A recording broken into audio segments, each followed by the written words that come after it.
What is up, guys? Tipster here, and today I have a new show for you guys. I know it's been a while since I've done an intro similar to that one, but welcome. We got a ton of trending news topics that I'm going to talk about with you guys today. We're trying something a little bit different where we do sort of an edited version of a sort of podcast that I film while I'm live on stream with my audience, which, by the way, if you're watching the video version of this later, you could always join us live and you could be a part of the action, just like the people on screen on the chat here. I don't have a set stream schedule. Hopefully sometime I can set a proper stream schedule where guys can join us.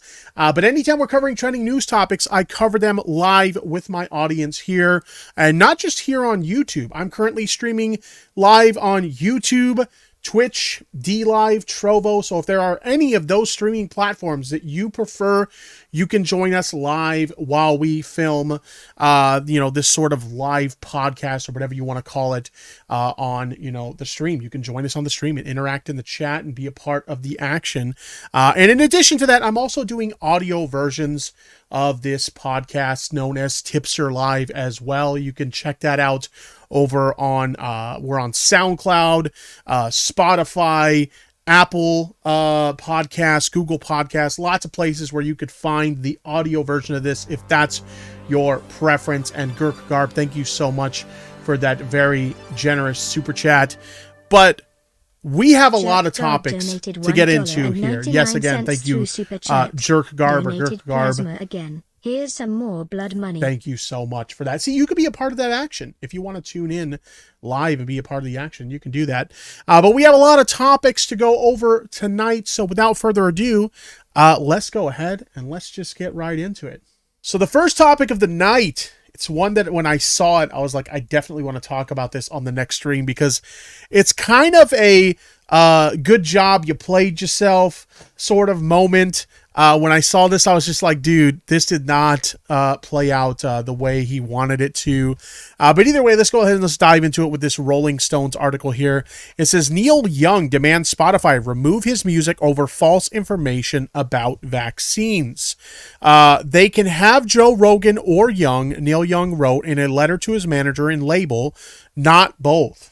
Okay, so basically what we have going on here is we have this situation where this guy, Neil Young, who has his music on Spotify. He's a very well-known artist. I'll be honest, I'm not familiar with their music. It's not my cup of tea, apparently. But either way, they're just like, hey, if you want to have my music on Spotify, you got to get rid of Joe Rogan, okay? So let's go ahead and let's dive into this. It says, Neil Young posted a since-deleted letter to his management team and record label demanding that they remove his music from Spotify.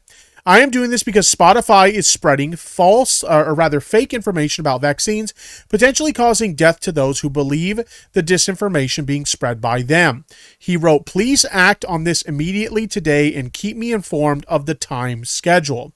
I want you to let Spotify know immediately today that I want all my music off their platform, he continued.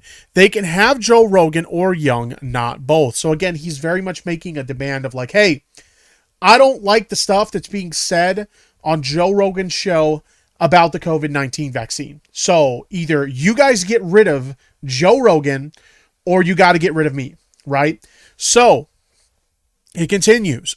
Young is referencing the steady stream of misinformation about vaccines that Joe Rogan has peddled on the Joe Rogan Experience. Last month, 270 doctors, physicians, and science educators signed an open letter asking Spotify to stop spreading Rogan's baseless claims. With an estimated 11 million listeners per episode, JRE, which is hosted exclusively on Spotify, is the world's largest podcast and has tremendous influence, the letter reads. Spotify has a responsibility to mitigate the spread of misinformation on its platform, though the company presently has no misinformation policy. So essentially what they're saying here is that, hey, we don't like the message or the things that like Joe Rogan is saying on his podcast, so we think you should get rid of him. Now, I used to listen to the Joe Rogan podcast a lot. It's not that I necessarily don't like Joe Rogan anymore. I just, I found it more convenient to listen to Joe Rogan back when he was on YouTube. So after he left YouTube, haven't really gone to Spotify to listen to his stuff since. But I've heard a lot of the stuff that he's saying, in regards to, the vaccine and stuff like that on his platform. And I don't necessarily agree with a lot of his opinions on the vaccine. But having said that, we live in a country where we have freedom of speech, right? We have the freedom to say what we want. We have the freedom to have the opinions that we want, et cetera, et cetera. And I'm not a big fan of deplatforming someone because they have a different opinion than what you believe, right? So I'm not the biggest fan of so many of these efforts that have been made, to get Joe Rogan kicked off of Spotify. First, it was the employees within the company. Now we have these doctors that are trying to have him deplatform. And now Neil Young here, which, I'm not the biggest fan of deplatforming. So I'm not at all in agreement with this. I may disagree with his opinions on the vaccine and whatnot, but I'm not in favor of seeing him get removed from the platform. Anyway, let's continue. Young removed most of his music from Spotify several years ago because he felt the sound quality on the service was too low, but he ultimately relented. That's where people get music, he told Rolling Stone in 2019. I want people to hear my music no matter what they have to get through to do it. I'm just trying to make it so they hear a lot more and enjoy it a lot more, but sell it for the same price because music is music. So this isn't his first time trying to get his stuff removed from the platform. Chuck Garb donated $1.99. Thank you for the super chat, my dude. I appreciate it. I it. follow Joe Rogan and I'm still getting my booster. Yeah, exactly. Like I said, I haven't listened to him recently just because I'm not a big Spotify fan, so I don't really listen to his stuff on Spotify, which is kind of funny because my show is featured on Spotify as well. But yeah, I'm not the biggest fan of listening to podcasts and stuff like that on Spotify. I preferred it when it was on YouTube. So I haven't listened to it since he left YouTube. But having said that, I enjoyed the Joe Rogan experience. I liked it for what it was. And same as you, I actually have an appointment to get my booster next Friday. So I'll be getting my booster next Friday. I have, my other vaccines as well. I got the double jab. So, it is what it is. Maybe I disagree with him when it comes to his thoughts on the vaccine and stuff like that. But having said that, I don't think he should be deplatformed just because he has a different opinion than me. So that's just how I feel about it. But thank you again for the super chat. I appreciate it, man. Young's letter was addressed to his manager and Warner executive. At press time, Spotify hadn't responded to the request by from Rolling Stone, asking if they plan to remove Young's music. It's still available, but it might be smart to listen to Zuma and Rust Never Sleeps while you still can. They could disappear at any moment. Okay, so that was his demand. Get rid of Joe Rogan, or you have to get rid of me on Spotify. So what did Spotify do? This is why I say he kind of played himself. The Hollywood Reporter tweeted this out, and I just started dying when I saw this tweet hit my feed. Spotify is removing Neil Young's catalog from its service after the artist published, then took down an open letter with an ultimatum. Deal with the vaccine misinformation coming from Joe Rogan's podcast or lose his music. Yeah, I bet you he didn't actually think that this was going to be the outcome. Yet here we are. Let's actually take a look at the article. Spotify to pull Neil Young's music after artist objections to Joe Rogan. The artist is expected to lose 60% of his streaming revenue by pulling his catalog off of Spotify. That is a big chunk of change to be losing there. But let's go ahead and let's dive into this. Spotify is in the process of removing Neil Young's catalog of music from its service after the artist published, then took down an open letter with an ultimatum. Deal with the vaccine misinformation coming from Joe Rogan's podcast or lose Young's music. 2 days after the letter was published, Spotify is now in the process of removing Young's music from the streaming service, a Spotify spokesperson told The Hollywood Reporter. We want all of the world's music and audio content to be available on Spotify or to Spotify users. With that comes great responsibility in balancing both safety and listeners and the freedom for creators. We have detailed content policies in place, and we've removed over 20,000 podcast episodes related to COVID since the start of the pandemic. We regret Neil's decision to remove his music from Spotify, but hope to welcome him back soon, the spokesperson told THR. Imagine that. Imagine thinking, hey, you know what? I'm going to say, if you guys don't remove Joe Rogan from your platform, then you got to get rid of me. And actually expecting them to say, oh yeah, Joe Rogan's got to go. We can't lose Neil Young. Never mind the fact that they have countless other artists on their platform that could easily fill the role that he does, right? In fact, I'm willing to bet that most people wouldn't even miss the fact that Neil Young isn't on Spotify anymore. So that was kind of, like I said, he kind of fucked himself over with that one. Then again, he tried to have his music removed in the past, so maybe he doesn't care all that much. In his letter, which was originally published to his website on January 24th, Young said, I'm doing this because Spotify is spreading fake information about vaccines potentially causing death to those who believe the disinformation being spread by them. They can have Rogan or Young, not both. In a follow-up letter published on Wednesday, Young said that Spotify represented 60% of his streaming revenue globally, which amounted to a huge loss of his record company for his record company to absorb. Maybe you should have thought about that before you gave them an ultimatum. But that he moved forward with removing his catalog because he, quote, could not continue to support Spotify's life-threatening misinformation to the music-loving public. This guy has a difference of opinion than me, so we have to deplatform him. Whatever happened to just disagreeing with people, right? If somebody has a different opinion than you, that's just the way things go nowadays. They have a different opinion than you. They got to go. They cannot have a platform anymore. They cannot speak their mind because I disagree with them, right? And like I said, I'm a person who's pro-vaccine. I got the vaccine. I'm getting my booster shot, right? But I'm not going to silence people's, decision. Like if somebody decides, you know what, I don't want to get the vaccine. I don't want to get it. I'm not going to tell them that they have to put something into their body that they don't want to put into their body. I'm just not. Okay. I believe people should have the freedom to make whatever decision they want when it comes to their own body. Okay. That's the way I feel. I decided I was comfortable getting the vaccine, but if somebody else decides they're not comfortable getting it, I'm not going to tell them what to get. But opinions like these are harmful, apparently, and you need to be deplatformed if you have that kind of opinion, or you have any opinion that doesn't agree with the popular narrative. So there you go. Let's see. I truly want to thank the many, many people who have reached out to me, thanking me for taking this position. People who are health professionals on the front lines, people who have lost loved ones to COVID, who are worried for their own children and families. I have never felt so much love coming from so many, Young wrote in Wednesday's letter. I sincerely hope that other artists and record companies will move off of Spotify's platform and stop supporting Spotify's deadly misinformation about COVID. Rogan, who hosts the Spotify exclusive podcast, The Joe Rogan Experience, has faced backlash for repeatedly sharing misinformation surrounding COVID vaccines on his podcast. In December, a group of 270 doctors and other medical professionals also wrote a letter calling on Spotify to mitigate the spread of misinformation on its platform. Shortly after, Rogan featured Dr. Robert Malone, a known vaccine skeptic who has promoted baseless theories about the COVID vaccine on his podcast.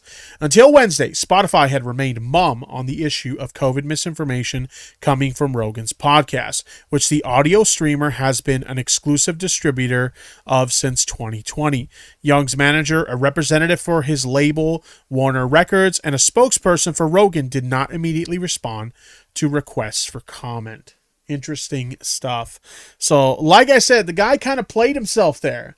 I don't know what kind of pull this dude thinks he has, but imagine stepping up to a massive platform like Spotify and thinking you could tell them, hey, I don't like what you allow on your platform, so you need to get rid of it or you get rid of me. So it's interesting. It's interesting to say the least. Like I said, I don't necessarily agree with, Rogan's takes when it comes to this sort of thing. But I wouldn't go as far as to say that he needs to be deplatformed for it. That's just how I feel about it. If you guys disagree, if you're watching live, share your comments on it in the chat. If you're watching later on YouTube, leave your comments in, the comment section. Reach out to me on social media, whatever your thoughts are. Feel free to share them with me. But honestly, I just think this is a funny situation overall. I just think it's really funny. So I got a bit of an interesting update for you guys regarding Storyfire. How many of you guys remember Storyfire? This was supposed to be like the ultimate sort of like YouTube alternative where all the big creators were going to go, and it was going to provide the ultimate like alternative where we can kind of create the content we want to create and not have to worry about like censorship and stuff like that. And it just didn't turn out that way. Storyfire was kind of a mess. There were a lot of publicity stunts associated with the platform. There was the whole like, oh, the platform is running out of funding and we're going to go out of business on this day. And then like at the last minute, it's like, oh, yo, we got funding to keep going, so we're going to keep going. And then there was the whole like selling the platform as an NFT, and it sold for what was the equivalent of $14,000 worth of crypto.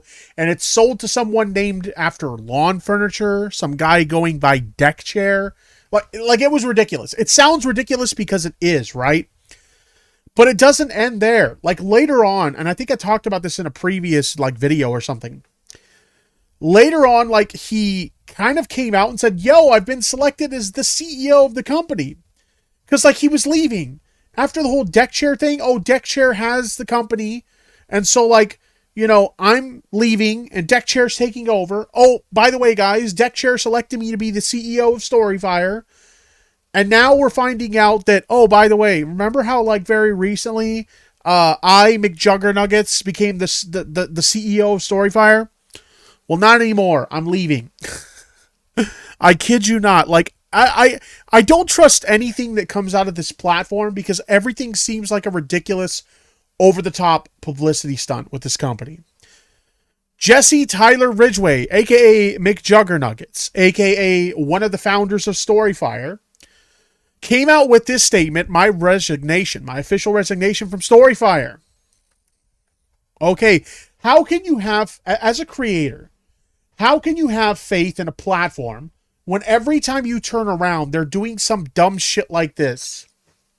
How could you ever establish faith in a platform like this? So let's see what this statement is. They kind of typed it up in their notes app on their phone, and they screenshotted it and pasted it onto their Twitter. So let's go ahead and let's take a look at this. I'm officially stepping down as the CEO of Storyfire. Thank you, G-Million, for the membership. I appreciate it. This may come as quite a shock to all of you, as we just recently came under new ownership, received funding, hired a new team, and started making great strides to improve the platform and community. Yeah, you're improving the platform and community. Meanwhile, the users of the platform have the ability to buy currency that they can use to donate to their favorite content creators, but those content creators have no way to cash that out. Okay, that's a feature that should have been available on the platform at launch.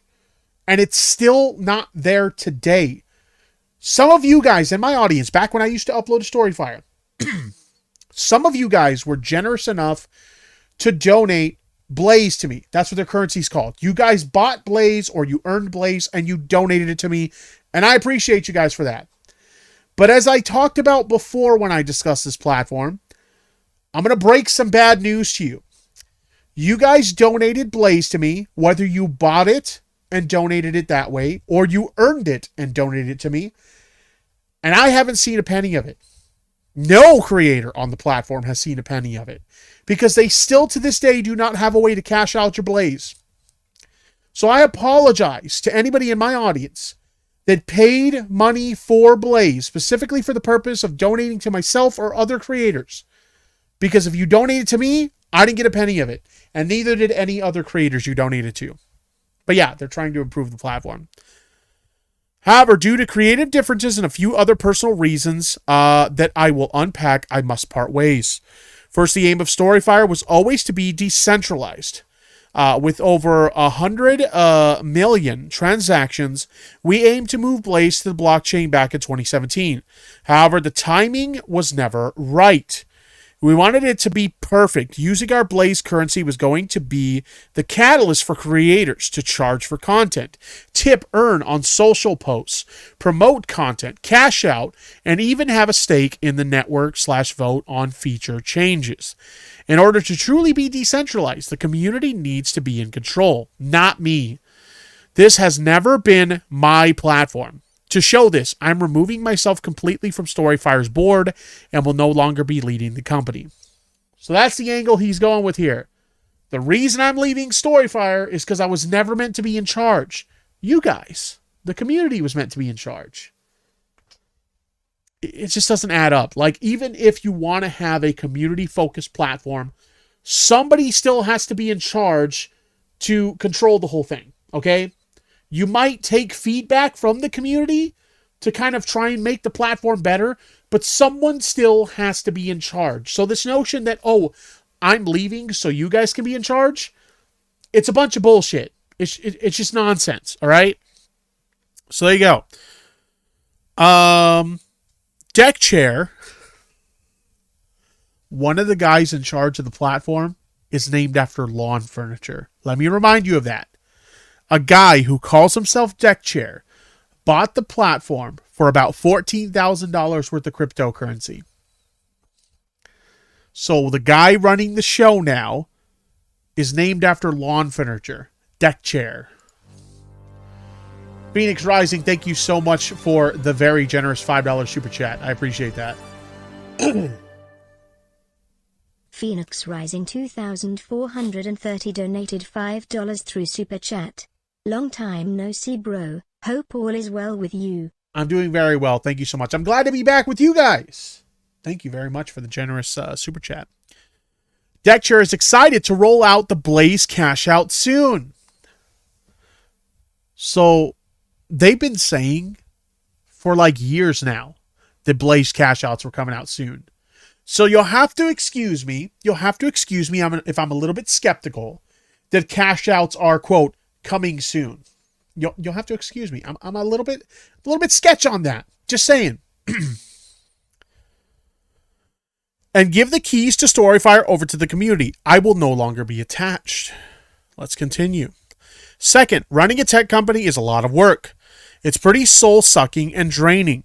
I can't say I would recommend it to anyone. I loathe anyone who has to feel responsible for the well-being of so many. Have you ever heard anyone rant about how much they love the president? There's this similar responsibility when having an audience as a creator, but I find that it's way more favorable towards, say, Mark Wahlberg than Mark Zuckerberg. It's a thankless job as a tech founder/CEO, and I empathize with those in those positions. Thank you so much. Is it Cecil? I think it's Cecil. Cecil donated $5 through super chat.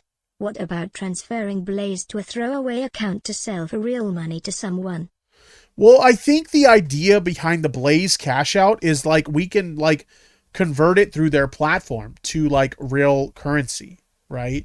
So people would donate Blaze. The way Blaze, I know they talked about it being on the blockchain, but my understanding of Blaze was that it was supposed to be more like Twitch Bits, where Twitch Bits isn't like cryptocurrency. It's just like a currency that's on the platform that you donate to like streamers on Twitch, and then it gets converted to like actual dollar value when they cash out to the creators on Twitch. My understanding is Blaze was originally supposed to be like that. Now they're talking about putting it on a blockchain, so I don't know, but like it's confusing. It's confusing. Anyway, let's continue. I've never wanted this for my future. It just sort of organically evolved and became one of the only ways that I could save Storyfire. Fortunately, I've realized that this isn't for me. Most importantly, to piggyback off of this, I'm just not happy. I haven't been for quite some time. I thought that following through with this ambitious, larger-than-life vision would have me feeling fulfilled and excited.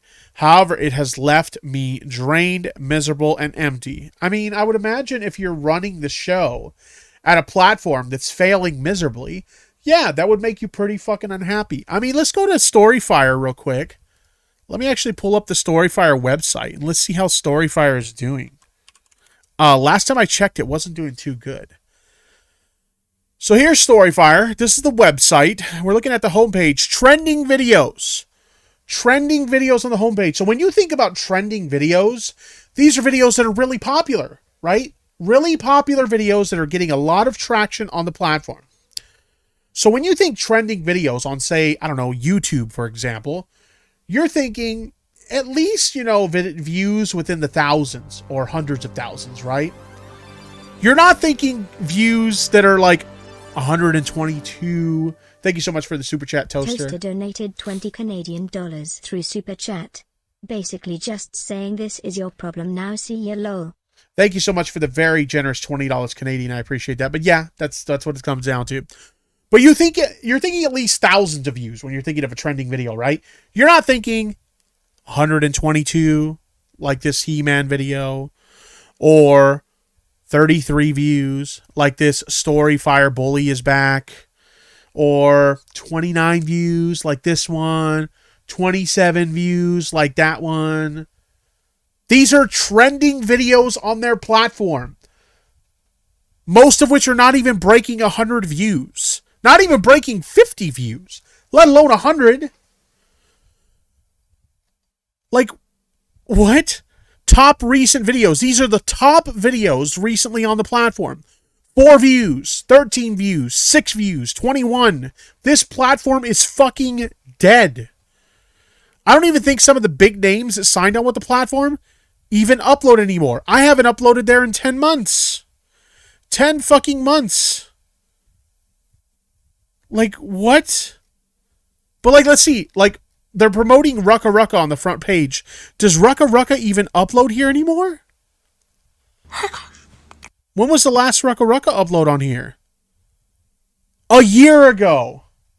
They're promoting Rucka Rucka on the front page, and they haven't uploaded in a year.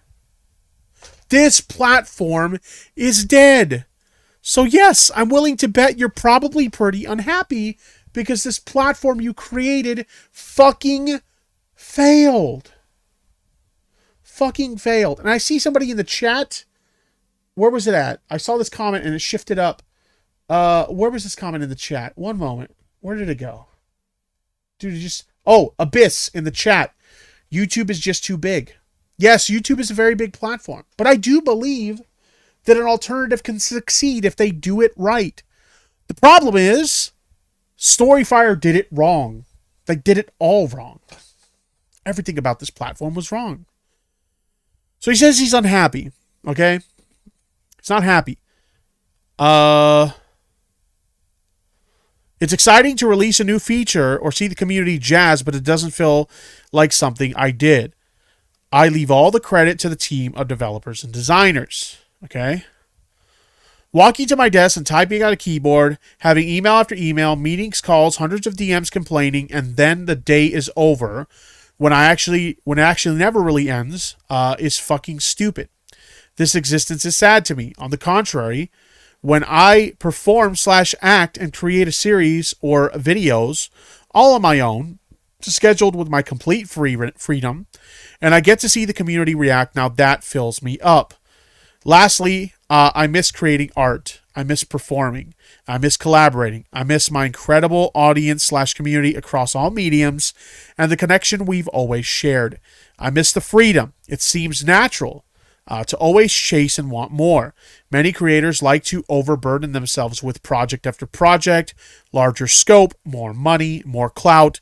However, it becomes so damn messy, miserable, noisy. Focus and concentration is taken for granted anymore. Yet that is where the magic truly resides. Creators and practically everyone is strained and pulled in so many directions with so many obligations or responsibilities. It never ends well. It's okay to say no. You don't have to be everything at all times. It's time to simplify my life. Simplify my goals. All I want is my freedom and to create art and have fun. Isn't that what it was always about? You had your fun pretending to be a businessman Jesse Tyler. But it's time to kill the character. I will be returning full-time to YouTube and creating the shit that you've been waiting for. Thanks to everyone over the years that supported me and Storyfire. I'll be cheering from the sidelines. I can't be sad or frustrated anymore because I'll always know I gave this shit everything I had. Storyfire has taken me for a ride. However, for the first time in 5 years, I will be free to focus on only one thing, and that's content. I love you all. Keep it rigid and stay lit, MJN. So he's leaving. To me, this sounds like he knows the end is near, and so he's like just leaving before, like he doesn't want to be there when the empire comes crashing down, right? So he's just going to leave now before it gets to that point. That's what I interpret this as. I could be reading into it more than what's actually there, but that's what I think when I read this statement. Anyway, in addition to that, you know, Storyfire has this like social feed, very similar to Twitter, but it's like built into their platform. So he also posted this here on the Storyfire like social feed. Also, on a more serious note, I spoke with the Storyfire team today. We all said our goodbyes. It was bittersweet. But knowing that they're still grinding on the vision makes me excited. There's some cool new updates in the pipeline, but this will be the last I'll know from the inside. I'm officially just a member of the community like everyone else. Looking forward to seeing what you do, Deck Chair. I still find it really fucking funny that one of the guys who runs the platform over there allegedly is called Deck Chair. They're named after lawn furniture. Also, speaking of Deck Chair put out his own statement. I'd personally like to thank Jesse and can confirm that I'm as motivated as ever. Can't wait to share our updates. I'm sure the community is going to love it. Deck Chair thinks you guys are going to love the updates that are coming to Storyfire in the near future. I don't know. This whole thing just seems like nonsense. Like, it was too good to be true. I remember so many creators, you know, in the early days of this platform, they started like embracing the platform. Hey, I can't lie. Even I was one of them. You could still go on to Storyfire today and you can watch some of my old videos. Granted, I haven't uploaded there in like 10 months, but my videos are there. And I was like really eager to see what this platform was going to become. But if someone could get a DeLorean time machine and transport me into the future before I first uploaded to Storyfire, and they could tell me, hey, this platform is going to become a clusterfuck in the future, don't waste your time. Because I wasted a lot of time. Their upload process was kind of slow. It took me a lot of time to upload to YouTube and then also upload it to Storyfire. It was a real pain in the ass, okay? So if I could save myself all that fucking time, if somebody could go into the future and warn me about what was going to happen with Storyfire, I would have been extremely grateful. Fuck this platform. Fuck their fucking updates. Nobody gives a shit. This platform's just going to die like every other alternative that tried before them. Just like VidMe, just like, you know, BitChute. Yes, BitChute's still around, but nobody fucking cares. Just like Odyssey, again, Odyssey's still around, but nobody fucking cares. All these alternatives fail. I do hope that at some point in the future, we get an alternative that actually succeeds. But for now, Storyfire is just another failure, just like the rest of them. So I saw this kind of go across like my Twitter timeline a few days ago or so. And it was one of those things where like I had vaguely heard about like this story that Cardi B was suing a YouTuber over something. And I never really like looked into it or whatever because I just, you know, never got the chance to look into it. But I was kind of interested in seeing like how this turned out. And now we have the outcome of it. Cardi B awarded at least $1 million in libel case against YouTuber. She sued a YouTuber and she actually beat their ass in the courtroom. Pretty wild stuff. But let's go ahead and let's take a look at this. After a nearly 3-year fight, Cardi B has won her federal libel case against YouTuber Tasha K. TMZ reports. The MC is being awarded at least $1 million in the case against the YouTuber whose real name is Latasha Kebby. I think it's Kebby. I don't know.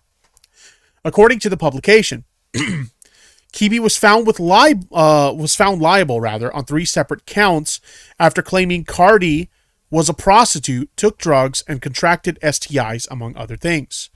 A future hearing may determine possible punitive damages that Kibi owes Cardi B, the outlet reports. Monday's verdict followed a 2-week trial per Billboard, and Cardi was awarded $1.25 million in damages, with the potential for that money growing. Cardi's legal victory comes after she testified earlier this month that she felt, quote, extremely suicidal, unquote, in response to the YouTuber's claims, and that she also felt, quote, defeated and depressed, and I didn't want to sleep with my husband, unquote. Cardi, represented in the case by Lisa F. Moore and William A. Peguinot of Moore Peguinot LLC, and by Gary P. Adelman and Sarah M. Matz of Adelman Matz PC, also said that she had to go to therapy as a result of the claims, and that, quote, only an evil person, unquote, could do that, what Tasha did to her. At one point, Kibi admitted in court that she posted lies about Cardi. Oh, that wasn't going to turn out well. She admitted to it. Ooh. She posted lies about Cardi, but soon backtracked on the comments when lawyers examined her. Ultimately, the YouTuber was also found by the jury to be liable for invasion of privacy through portrayal in a false light and intentional infliction of emotional distress per Billboard. Kibi's legal team can now appeal the verdict to a federal appeals court. Interesting. After news first hit of the legal battle ending, Tasha took to social media to share her thoughts and thank her legal team for their efforts in the case. We knows it's only up from here, she wrote. See y'all in a few days, back to work. The legal win for Cardi comes days after she pledged to donate and cover funeral and burial costs for the recent Bronx apartment building fire victims. Being from the area, Cardi said in a release that she, quote, knew I needed to do something to help after 17 people were killed.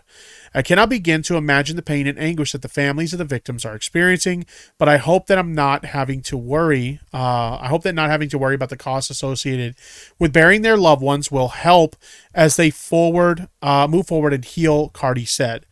I send my prayers and condolences to everyone affected by this horrific tragedy. Okay, so big win for Cardi B.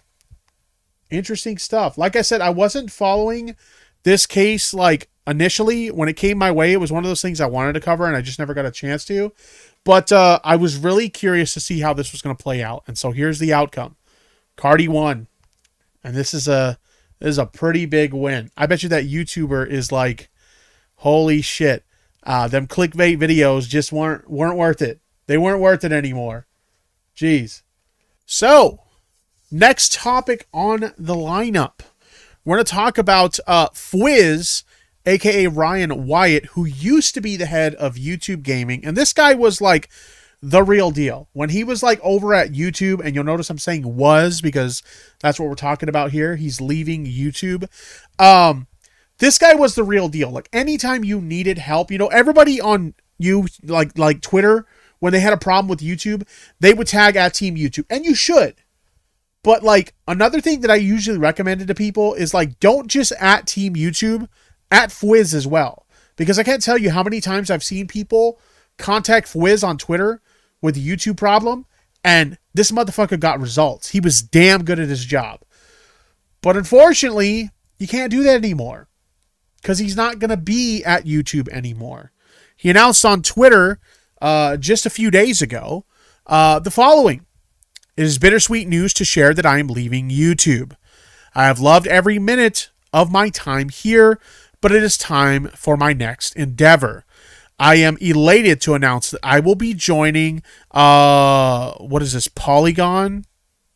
Polygon? Yeah, I have no idea what this is. Polygon offers a wide range of secure, fast, affordable, and energy-efficient Ethereum scale solutions for Web3 developers. So apparently it's like a sort of crypto business of some sort. I'm not really sure. As their CEO of Polygon Studios. So this guy's he's moving on from a position where he was just the head of a department at YouTube, a head of a certain division, to now he's the CEO of this company. Thank you for the memories. Okay, he goes into more detail here. Let me go ahead and wet my whistle real quick so we can dive into this. This is what he had to say in his more detailed response. I have some bittersweet news to share with you all. February will be my last month at YouTube. So he hasn't left just yet, but he's going to be leaving soon. February will be my last month at YouTube. It has been nothing short of an incredible journey with Google, and I will forever remember that fall day in 2014 when I first stepped foot in the Mountain View campus. I came to YouTube almost 8 years ago to help give gamers a voice and represent the gamers' needs every day. I actually remember that time because, like, he was the head of YouTube Gaming, and a lot of you guys may not remember, but back in, like, 2014, like he said here, they had a big push to compete with Twitch. Twitch wasn't as big as it is today, but it was still the bigger platform when it came to streaming, right? And so YouTube really wanted to compete with Twitch, and so they launched YouTube Gaming, and they selected multiple gaming creators to be like the forerunners for their platform. Some of the people I remember is, like, believe it or not, Suzy Liu was one of the people they really pushed for YouTube Gaming. One Shot Girl, Game Dojo. There was this chick known as Blucifer that they really pushed. And there were several other creators that they really pushed at the time. It seemed like they handpicked smaller creators to kind of push at the forefront, which was kind of cool. Very rarely does YouTube pick small creators to push in that way. So it was kind of cool to see that happening. But he was, like, responsible for that, right? So kind of interesting to see him kind of like, oh yeah, 2014. Yeah, that's when all that stuff happened. Pretty cool stuff. But anyway, I came to YouTube almost 8 years ago to give gamers a voice and represent gamers' needs every day. Through the years, we have built out a team that shares that same feeling and one that wakes up every day to deliver on behalf of all creators. I am proud knowing that YouTube Gaming serves over 250 million logged in users every single day and drives hundreds of billions of hours of gaming watch time each year. I want to thank Susan Wojcicki and Robert Klinkle, I don't know how you pronounce that, for taking a chance all those years ago on a bright-eyed and stubbornly passionate 27-year-old gamer to lead this initiative. I will forever be grateful to you both. I will miss YouTube dearly, but it is time for me to pursue other endeavors in my life and where my passions are taking me. I am fascinated by blockchain app development, and I'm beyond thrilled to enter the Web3 space. I am elated to announce that I will be joining Polygon Technology as the CEO of Polygon Studios. In my role at Polygon Studios, I will be focusing on growing the developer ecosystem through investment, marketing, and developer support, and bridging the gap between Web 2 and Web 3. I'll be leading the Polygon Studios organization across gaming, entertainment, fashion, news, sports, and more. I'm excited to work with developers and builders across Polygon's ecosystem, and I'll be sharing more about my journey over the coming months. Thank you all for one hell of a ride. On to the next one. So there you have it, folks. And here he is, a photo of him at Google working for YouTube and YouTube Gaming. Pretty wild stuff. So kind of a shame to see him go because, like I said, he was one of the good ones. Anytime you reached out to him to try and get help regarding an issue, he was the ones that, one of the ones that was actually trying to help people. Granted, some of you guys may remember a while back with, what was that chick's name? The one that was trying to get the quartering deplatformed, Zombie Kills. Unfortunately, he was one of the ones that kind of got wrapped up in some drama when he got, I think she at him or something about her concerns with the quartering, and he said that he would look into it. So a lot of people were concerned that maybe this was going to be the end of quartering's career on YouTube.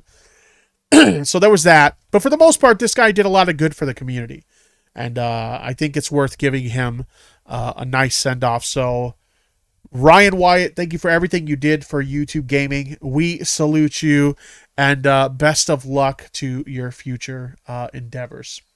So in another YouTube-related story, we have another YouTube-related topic. I saw this article from The Verge come my way, and it was one of those things where I'm like, as soon as I read it, I'm just like, why? I know there's a lot of hype behind NFTs and stuff like that, but I'm just going to be honest with you guys. I don't care. Personally, I think NFTs are a fad that are probably going to die in a few years. And who knows, maybe I'll be wrong. And maybe I'll be the stupid one for not investing in them or something. But I'm just giving my honest opinions.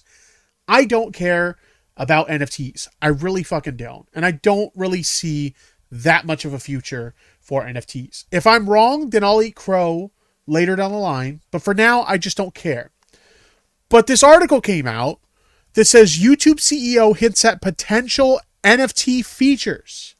And I'm just confused because I'm like, what could a platform like YouTube possibly do to like integrate NFTs into the platform? We've already seen Twitter kind of shoehorn it into their platform. Well, now you can set an NFT as your profile picture, which just seems insanely dumb to me. But you can set an NFT if you're as your profile picture on Twitter now. Whoop-de-doo.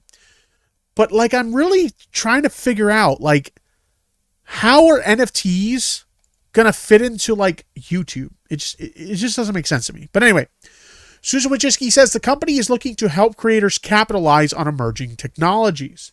And this one's weird too, because like so many big companies are hesitant to embrace cryptocurrency, which again, that's something that I'm not interested in, not invested in, don't really have a whole lot of interest in investing in. I know a lot of people who've had a lot of success with crypto, even know some people who've had success with NFTs, and that's good for you. I'm not interested in it though. But it's kind of weird to see like so many companies not interested in getting involved in crypto, but everybody wants to jump on the NFT game, which they're both on the blockchain. So I don't know. It doesn't make sense to me. But anyway, let's take a look at this. YouTube NFTs may be in the works. In a letter published today, YouTube CEO Susan Wojcicki suggested that the company is looking into branching into NFTs in the future as another source of revenue for creators. We're always focused on expanding the YouTube ecosystem to help creators capitalize on emerging technologies, including things like NFTs, while continuing to strengthen and enhance the experiences creators and fans on YouTube have, the letter reads. So it wasn't even like she was just alluding to possibly embracing NFTs. It outright names NFTs in the letter, right? The detail was part of Wojcicki's latest letter to the YouTube community, which outlines areas the company plans to invest in, like gaming and shopping, and how it plans to support creators. Wojcicki said YouTube is looking to Web3 as a source of inspiration, specifically noting that opportunities with crypto, decentralized autonomous organizations, and NFTs. I wonder if they'll be working with Fwiz on any of this stuff. Because remember, we just talked about Fwiz, starting a company that deals with like cryptocurrency and Web3 and stuff like that. I wonder if they'll be collaborating with Fwiz over at Polygon Studios on some of this stuff. Really makes you think, right? YouTube hints at possible NFTs are in line with other platforms that have recently rolled out their own versions or are rumored to be considering an NFT feature. Twitter now offers a way for users who own a special JPEG to show off their prized possessions via a hexagonal profile picture. As I mentioned before, that was Twitter's big thing to integrate NFTs into their platforms. You can use an NFT as a profile picture. Whoop-de-doo. Meta, which owns Facebook and Instagram, has said it's preparing something similar where users can display the tokens they own. A marketplace for NFTs is also reportedly in the works. YouTube did not provide additional details on what NFT features could look like at the company. Creators of a few viral YouTube videos have already made them into NFTs and sold them on their own. The Charlie Bit Me NFT depicting a baby biting his brother's finger was auctioned off last year, selling for $761,000. And I remember that one because that was like, the weird thing about that is they're like, hey, we're going to sell Charlie Bit Me as an NFT and it will be removed from YouTube as a result. And like the person who buys the NFT will be the sole source of it. Then it's sold. And I want to say like not even like a month later, the video's back on YouTube. So it was like, what was the point of buying the NFT? Thought you were buying like the exclusive rights to the video, but now the video's still available on YouTube. Didn't make sense. David After Dentist, excuse me, a video of a disoriented child post anesthesia was sold as an NFT for over $11,000. I mean, why only $11,000 for that one? I would have thought that was the more popular video. I don't know. What do I know? So NFTs on YouTube. I really can't think in my mind of an actual use for NFTs on YouTube. So I guess we'll just have to wait and see whatever NFT related feature they roll out. But like, I'm just going to say it now. I don't fucking care. Like, I legitimately do not care about this. Does anybody in the chat care? Let me know in the chat or the comments if you care. I just don't. Next topic. And it's kind of a shorter one, but I wanted to share this with you guys as soon as I saw it. How many of you guys remember Hello Leash? It's been so long since we talked about Hello Leash. I feel like a lot of people probably forgot about who Hello Leash is. But Hello Leash was a content creator. She was a tea creator, part of the tea community, right? And she had a lot of like interesting takes about the commentary bros, as some people have come to call us. Never mind the fact that there are women within the commentary bros friend circle, but okay, commentary bros, that's what they wanted to call them. And they would try to position us as like, you know, racist or homophobic or transphobic or sexist and all these ridiculous things. And one of the people at the forefront in the tea community trying to do that was this up and coming creator known as Hello Leash. Now, the funny thing about Hello Leash is she picked a fight with like the wrong people, because it never fails. I don't know what the deal is, but like anytime anybody tries to fuck with us and throw bullshit labels on us, their dirty laundry comes out. And that's exactly what happened to Hello Leash. First, it started with somebody stumbled upon a website she used to use. Somebody stumbled upon a website she used to use to do like online karaoke. And in some of those clips, she was found to be doing karaoke of songs that use the F slur or the N word. Now, keep in mind, I'm of the opinion that if you're singing a song that contains these words, I don't think that's problematic myself, or I don't think it should be considered offensive myself. If you don't agree with that, that's fine. You're free to have your own opinion. That's just my personal opinion. If you're singing a song that has the N word or the F slur in it, I don't think that that's racist or homophobic or anything like that, right? But she comes from a community where they do see a problem with that, right? And so when these clips came out of her saying these things, you know, on these, you know, karaoke songs, she got a lot of shit for it. On top of that, as if that wasn't bad enough, after that happened, allegations came out with evidence of her kind of taking advantage of her own fan base, right? People that were donating to her Patreon and getting like exclusive access to her community. She was using her fans and her mods as like her own personal therapists and stuff like that, and mistreating these people, right? These are people who were paying her money because they wanted to support her content, and she was kind of like using them as her personal therapists and just treating them poorly. And her own community exposed her for that. So she left the internet.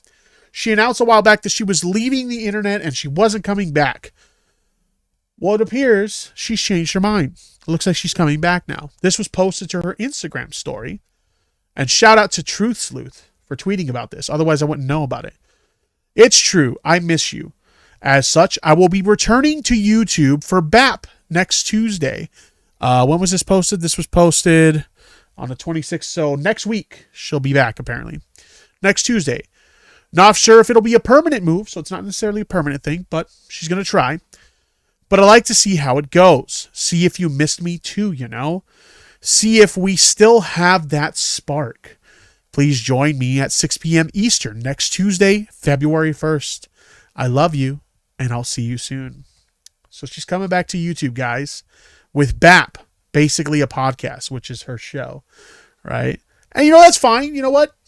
She said a lot of harsh things about me in the past. She said a lot of things that weren't true about me. She tried to make me out to be, you know, a homophobe and a transphobe and, you know, a misogynist and stuff like that. And I wasn't a big fan of that. And especially people who are close to me, they know that none of that's true. But she tried to make me out to be those horrible things. But you know what? I don't hold a grudge. So good luck to you, Hello Leash. Hopefully everything works out for you. But I think it is worth noting, when she said she was leaving, she didn't really leave. She was still around. She just wasn't publicly posting to her YouTube channel.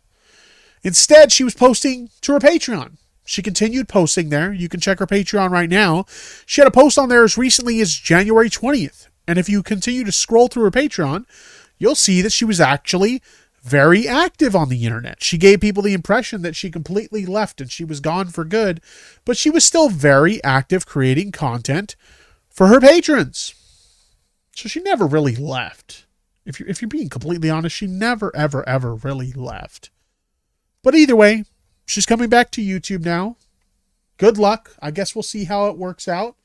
But, yeah. Hello Leash coming back to YouTube. I guess we'll just have to wait and see how that works out. So on to this next topic. This is something that had came my way back in the summer when this story first broke. And it was another one of those stories that I wanted to talk about, but I just didn't have the time to. A lot of other big stories kind of cropped up at the time that overshadowed it.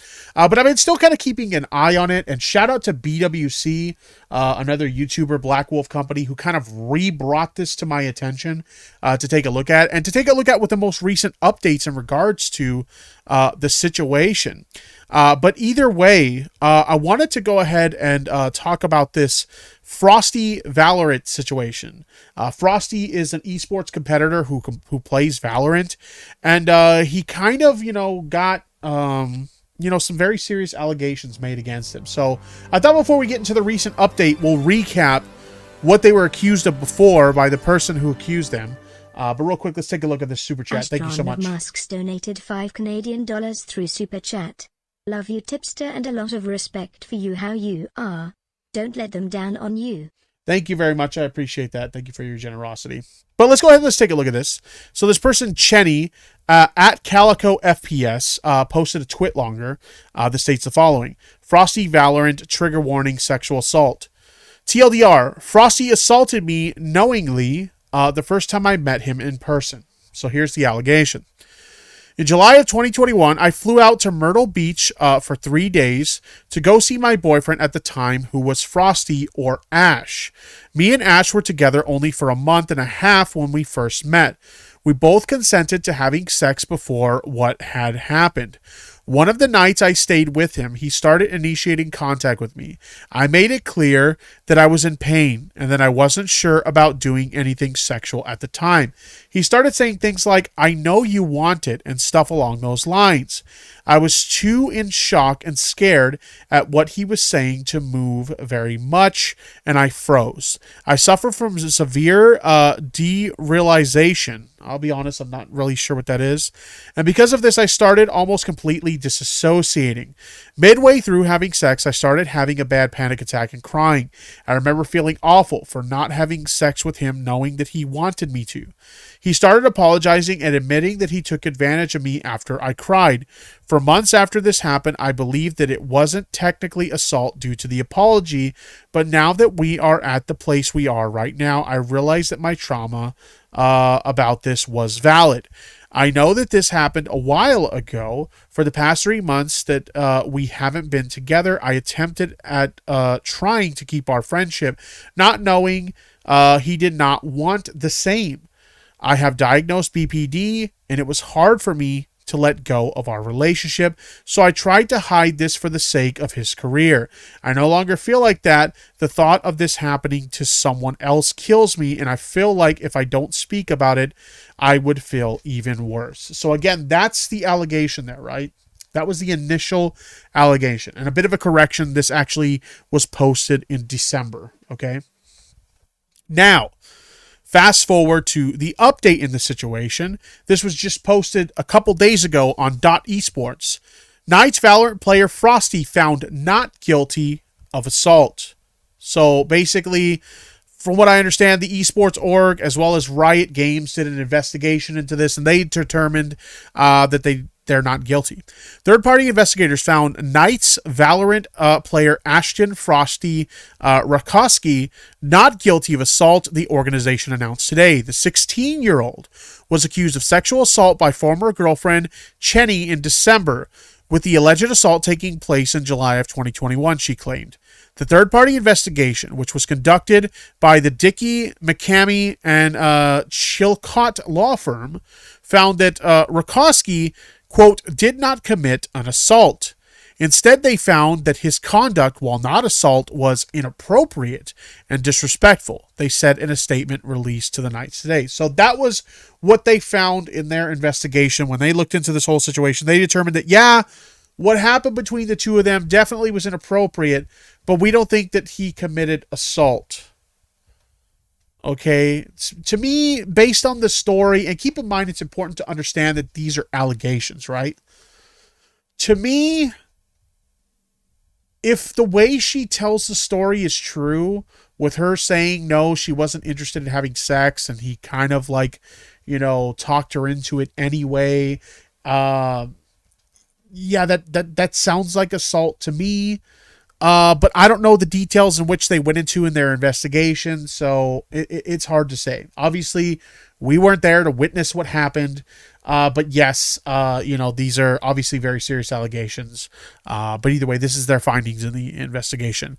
The Knights, which was the esports team he was signed with, released a statement. We'll take a look at that in a second. Riot Games, the developer and the main tournament organizer of Valorant, said it's still reviewing the results of the investigation, so Riot's still looking into it. Rakowski may receive further punishment if it's deemed necessary. Knights will take, quote, disciplinary actions and reformative measures to ensure Rakowski can, quote, mature and grow, the organization said. Following the result of the investigation, Rakowski said he'll, quote, improve himself going forward. Quote, while the investigation determined the allegations to be false, it did make me take a hard look at my attitude and behavior throughout my past relationship, he said in a statement. I am committed to learning, looking inward, and taking real steps to improve myself, particularly the way I communicate in personal relationships. Cheney, who accused Rakowski of assault, said that, quote, reducing the text message screenshots I sent of him manipulating me to disrespectful was disheartening when I first saw the statement. I don't regret coming out, and I stand by everything I ever said on my assault and treatment throughout the relationship, she said. So let's go ahead and let's take a look at the actual Knights statement to see what they had to say. Late on the evening of Saturday, December 4, 2021, an accusation of sexual assault was made against our player Ashton Frosty Rakowski. We took the allegation very seriously as we believe sexual assault to be a grave matter. We wanted a clear and unbiased examination of this matter and quickly decided to hire a third-party investigator to thoroughly look into the allegation. We began reaching out to potential firms on Sunday, the 5th, and by Monday, December 6th, we had finalized our search, and the firm we hired kicked off the official investigation. The player was immediately suspended from tournament competition at the onset of this investigation with 4 weeks, or rather for 4 weeks, and subsequently another 3 weeks. The third-party investigator we contracted was the law firm of Dickey, McCamey, and Chilcott. I think that's how you pronounce that, PC. The lead lawyer on the investigation previously served as an assistant district attorney in Alchemy County, I don't know, Pennsylvania. In that role, they prosecuted thousands of cases, including sexual assaults with adult and minor victims. They have worked with many child and adult victims, as well as received training in interviewing victims and prosecuting sexual assault cases. The investigator exchanged multiple emails with both parties and conducted a number of FaceTime interviews, including 2 with our player and 2 with the accuser. They also reviewed over 700 text messages, tweets, DMs, and photos from both the accuser and the player, totaling nearly 90 pages of evidence. The assault was alleged to have taken place on July 26, 2021. At the time, both parties were minors, and the player had not yet signed to the Knights. In the investigator's final report, they stated, it is the opinion of the investigator that he, the player, did not commit an assault.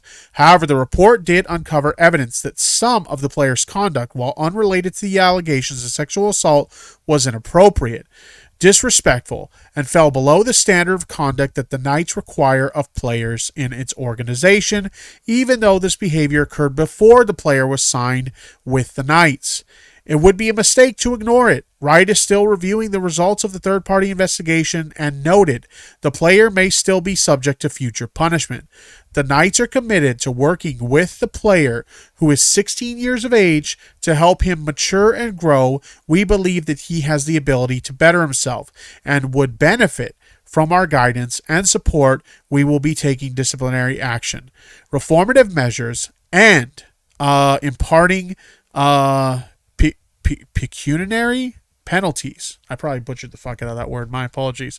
We plan to provide more structured learning opportunities and training sessions about respectful communication, sensitivity, player expectations, and personal development tied to our core values. We have also determined that due to the young age of many of our players, we think it is important to introduce a mental health coach for the players moving forward, someone who can provide more everyday life-based guidance and advice.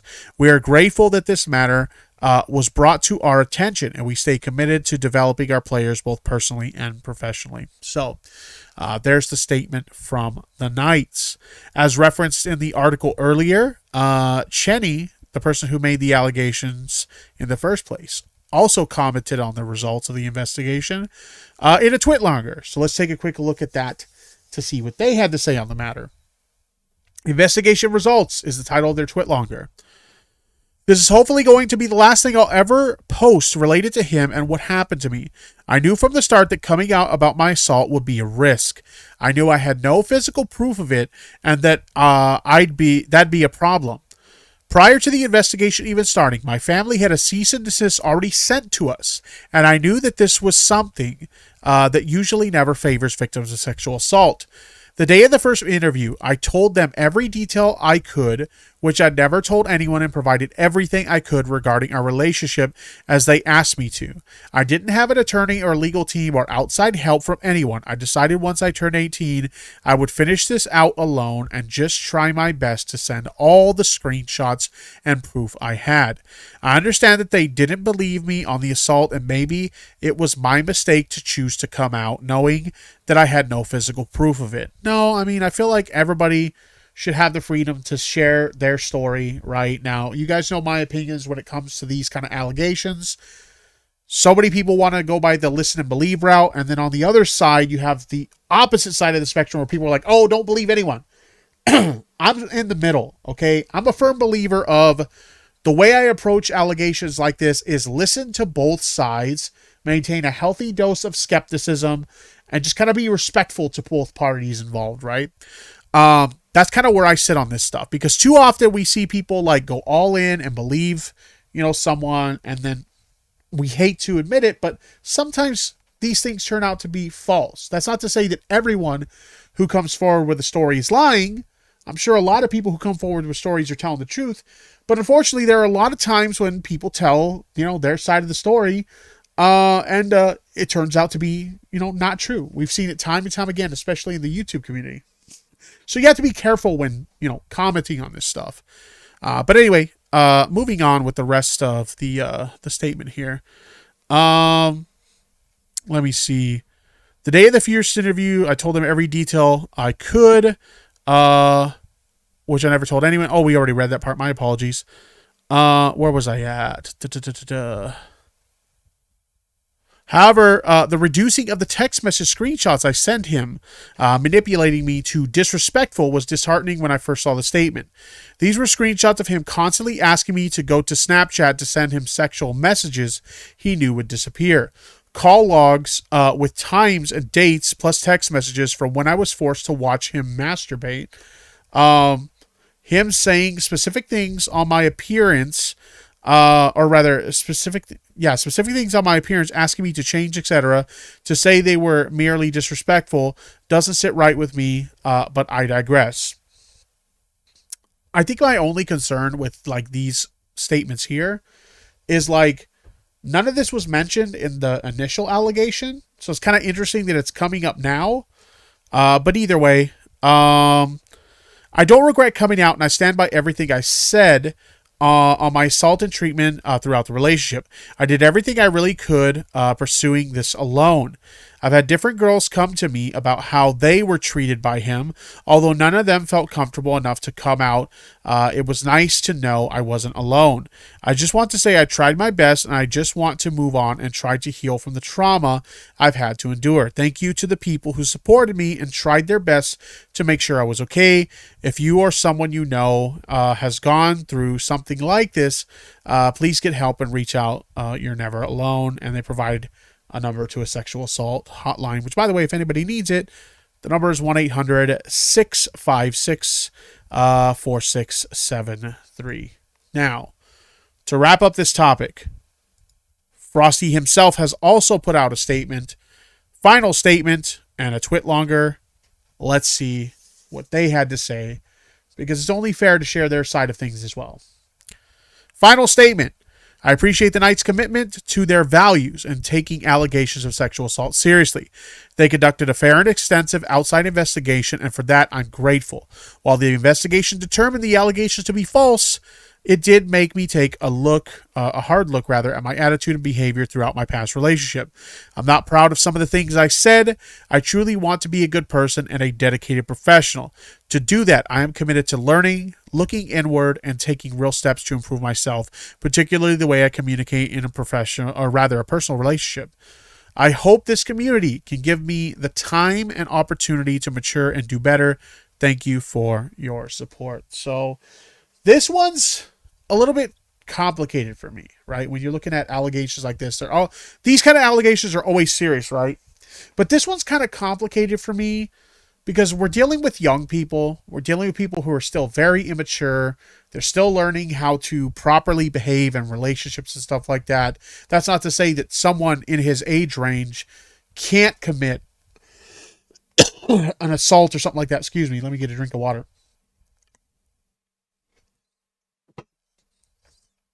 Someone in that age group definitely can engage in some kind of inappropriate behavior and commit an assault like that. It's definitely possible. But having said that, like it's hard to say, honestly. All you can do is hope for the best, that the investigators did their due diligence and came to the right decision. Granted, Riot Games is still looking into this, so I guess we'll have to wait and see what Riot determines. But at this moment in time, this is the official announcement that came from his esports org. So I'll definitely, if any updates come out regarding Riot's findings, I'll definitely share those with you guys. But for now, this is all we have. So there you go. So this next topic's kind of one on the shorter side, but it's one that I wanted to share with you guys nonetheless. Who remembers Deji's girlfriend? What's her name? Dunya, something like that. I think it's Dunya. She came to the defense of Deji back in the day when a lot of people were shitting on Deji during his little feud with his brother and stuff like that, and other criticisms that he's gotten over time. She's been very defensive of him. So, hey, you know what? She's a good girlfriend. You can definitely agree with that, that he found himself a good one that stands behind her man. But having said that, we're not talking about that today. We're talking about some interesting comments that she made on a live stream that have kind of gotten her a little bit of negative attention. We're going to take a look at this clip here. This was actually posted by the YouTuber Larix. By the way, shout out to Larix. Definitely check out his content. He puts out good stuff. But he says, laughing my ass off. Deji's girlfriend Dunya goes mask off. What the fuck? So let's go ahead and let's take a look at this clip that he has here. Let's take a look and see exactly what she had to say on this clip. Here we go. That fat ass nose gotta go too. Okay. So she gets upset because this dude, Wesley TW, I gotta be honest, I don't know who these other people are. But this guy, Wesley, says she has a fat ass nose, okay? So she gets upset about that. That fat ass nose gotta go too. Fat ass nose? Yeah. Fat ass nose? I mean, you're black. You're black. You're literally black. Where you gonna talk about fat ass nose? So he says she has a fat ass nose, and her comeback is that he's black. Yeah. Fat ass nose? I mean, you're black. You're black. You're literally black. She says that as if that's a bad thing. Isn't she dating a black guy? Why would she say that he's black as if that's an insult when she's literally dating a black guy? ODST Productions, thank you for the $5 super chat. Appreciate it. Thank you. Let's see what they have to say here in their super chat. ODST Productions donated $5 through Super Chat. I know I'm a bit late to the subject, but was the person who got sued by Cardi B one of those idiotic T channels? If so, I'ma laugh my butt off. If I'm being completely honest, I don't know what kind of content that person makes, so my apologies. I can't really answer that. But thank you for the super chat either way. But yeah, why is she like criticizing this dude for being black when she literally dates a black guy? No, I mean, you're black. You're black. You're literally black. What are you gonna talk about fat ass nose?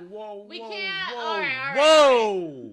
We gotta chill because we can't. The chat's getting way too toxic, and like we can't be talking about.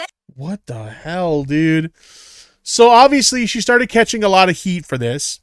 And Larix posted this update that she posted on Twitter. I don't even know where to start. I said a terrible stereotypical remark, which came across as very racist. Yeah, I'd say so. I never intended to be racist, but that doesn't mean that certain things can't come across as racist. There's no excuse for what I did, but I feel really bad and I take full accountability for my actions. I am very sorry to everyone I hurt with what I said. I am truly, truly sorry. So that's what they said on Twitter. But they also put up a YouTube video. And I'm seeing in the chat, somebody said Deji made a response video to this. I'll have to take a look at that and see. But this is her response video to the situation. So let's see what she had to say. She put up a video on the 27th. So just yesterday at the time of this stream. I'm really sorry. Let's see what she had to say in this video. I wanted to come on here and... I'm actually going to boost the audio a little bit so we can hear it a little bit better. Here we go. And take my time to apologize about what happened this morning. And if you don't know what happened this morning, I'll just quickly give you a background story. So this morning I was on a couple's stream and we were doing an e-date that they invited me to. And I said some horrible... A lot of these streamers do these now. They do these e-dates. I think it was, who was it? That streamer QT Bot or something like that. She started this whole like speed dating trend on her like channel. And now all these Twitch streamers do it. It's pretty funny shit. Horrible things to basically everyone, which I feel really bad about, but I said some horrible racist remarks as well. I said a lot of stereotypical bad stuff that should have never been said. And at the moment itself, I didn't realize how many people I was hurting with what I said. I was being a bitch. I was being an absolute dick. I don't know why, but the way she says that, I was being a bitch. The way she says it, it sounds funny to me. Listen. How many people I was hurting with what I said. I was being a bitch. I was being an absolute dick. I said a lot of... I was being a bitch. I was being an absolute dick. I don't know why. I don't know why. For some reason, it sounds funny to me. Things to people of color, which makes it even worse. It was really, really bad. I'm feeding into these stereotypes and there's a lot of bad stuff happening in the world. And I'm feeding into it and it's terrible. She's saying it's because it's a stereotype. The black people have wide noses. Oh, okay. Yeah, you know what? I kind of figured that's where she was going with that. I didn't want to be the one to say it. Michelle A in the chat is the one who mentioned that. Yeah, I didn't want to be the one to say that, but like, yeah, I kind of figured that's where she was going with it, honestly. Full accountability for what I did. And I deserve everything that's coming my way. Again, I am so sorry to everyone I hurt with what I said. The people on stream, the people that watched the stream, everyone. I'm so sorry. I came with such a bad... I will give her this, though. I'll give her credit. Like, whether you think that this apology is staged or not, I will give her credit for the fact that, like, at least she was quick to, like, own it. Like, and apologize for it, right? So many times we see creators, like, when they do something wrong, they'll like drag it out and they'll refuse to apologize, and they only apologize or make some kind of like PR statement or whatever when things escalate to a level where they just can't handle it anymore. So at the very least, whether you think her apology is sincere or not, I do have to give her credit that like pretty quickly she like owned up to it and apologized for it. That attitude to that stream. Should have never went on the stream with the intent of... Man, she sounds so fake doing the apology video, says Cosmic in the chat. I know it's like a common thing to comment on like the sincerity of people's apologies and stuff like that. I don't like to do that. I mean, there's some instances where like it's hard to say how you can tell, but you can tell when like somebody's like 100% for sure like it's bullshit. But I don't like to comment on people's apologies or criticize people's apologies and stuff like that unless it's like really, really fucking bad. Because we've seen some bad apologies before, that's for sure. Because like my thing is like when I criticize people in like my content and stuff, I actually do it because I want to see those people improve. And I feel like if we're going to like continue to shit on someone after they make an effort to like own up to their mistakes and apologize, or, you know, continue to shit on people and question whether their apology was genuine and stuff like that, it kind of like is counterproductive to what I would like to see happen. I mean, if you feel like this apology isn't genuine, then you're free to share your own opinions. But me personally, I don't like to question the genuine nature of someone's apology unless they legitimately give a bad apology or one where you can absolutely 100% tell that they don't mean it. So I'm not going to go to that level, even though I see some people in the chat going to that level, and that's fine. Like I said, you're free to share your opinion. I'm just not going to do that. That's not what I'm going to do. Anyway, let's continue. Trolling and being rude, like it was so stupid, and people trying to defend me, please don't. People have also taken clips out of context where I apparently said the N-word, where I did blackface. Those were taken out of context. Yeah, that's another thing. Apparently a bunch of clips came out of her saying some really messed up things. But the clips weren't. If you can still watch the VOD, you can watch the VOD. And it's bad. Again, it probably doesn't mean anything to you, but I am truly, truly, truly sorry for what I said and what I did and how I acted and everything. I'm so sorry. Thank you for watching the video, and yeah, I don't even know how to end. Yeah, have a good day, guys. I do think it's interesting that she actually provided the clip in her video for the thing that she did that she's apologizing for. Yeah, I don't necessarily think she needed to do that, but I do find it funny that she did. Excuse me. But that said, I see somebody in the chat, Marissa, asking, how can you take blackface out of context? It was a thing that she did for her boyfriend's video. If I remember correctly, like she put like chocolate on her face or something like that. So in fairness to her, I do think that was indeed taken out of context, but anyway. But we're being told by the chat that Deji did a response to this. What did Deji say? Is it this right here? I did not want to make this. Oh God. Hey, how many times have we seen Deji do a video like this? I didn't want to make this video, but I'm gonna make this video because like Deji will do anything to like milk drama. So I'll say this much. Whenever Deji, I know I said I didn't want to question her apology, and I still won't. But one thing's for certain, when Deji says he didn't want to do something, I don't believe it, because I just don't. Anyway, let's see what Deji had to say here. I did not want to make this. What's up, guys? It's Deji. So I didn't want to make this video until after my fight, but due to like recent events. Gaming Wolf, thank you so much for the $10 super chat, my dude. Gaming_Wolf donated $10 through super chat. Only way to know if the apology is fake, go to that video detailing the stereotypical YouTuber apology. Then go back to that apology video and check if it's there. I see what you're saying, but like at the same time, like, no, I don't. I just don't like to question people's apologies.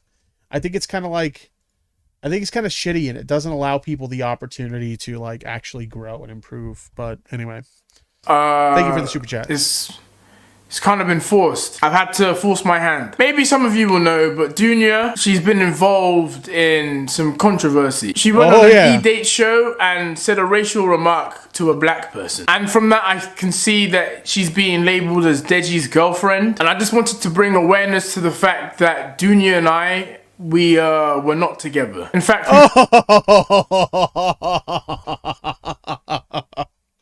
this is not the way I thought this was going.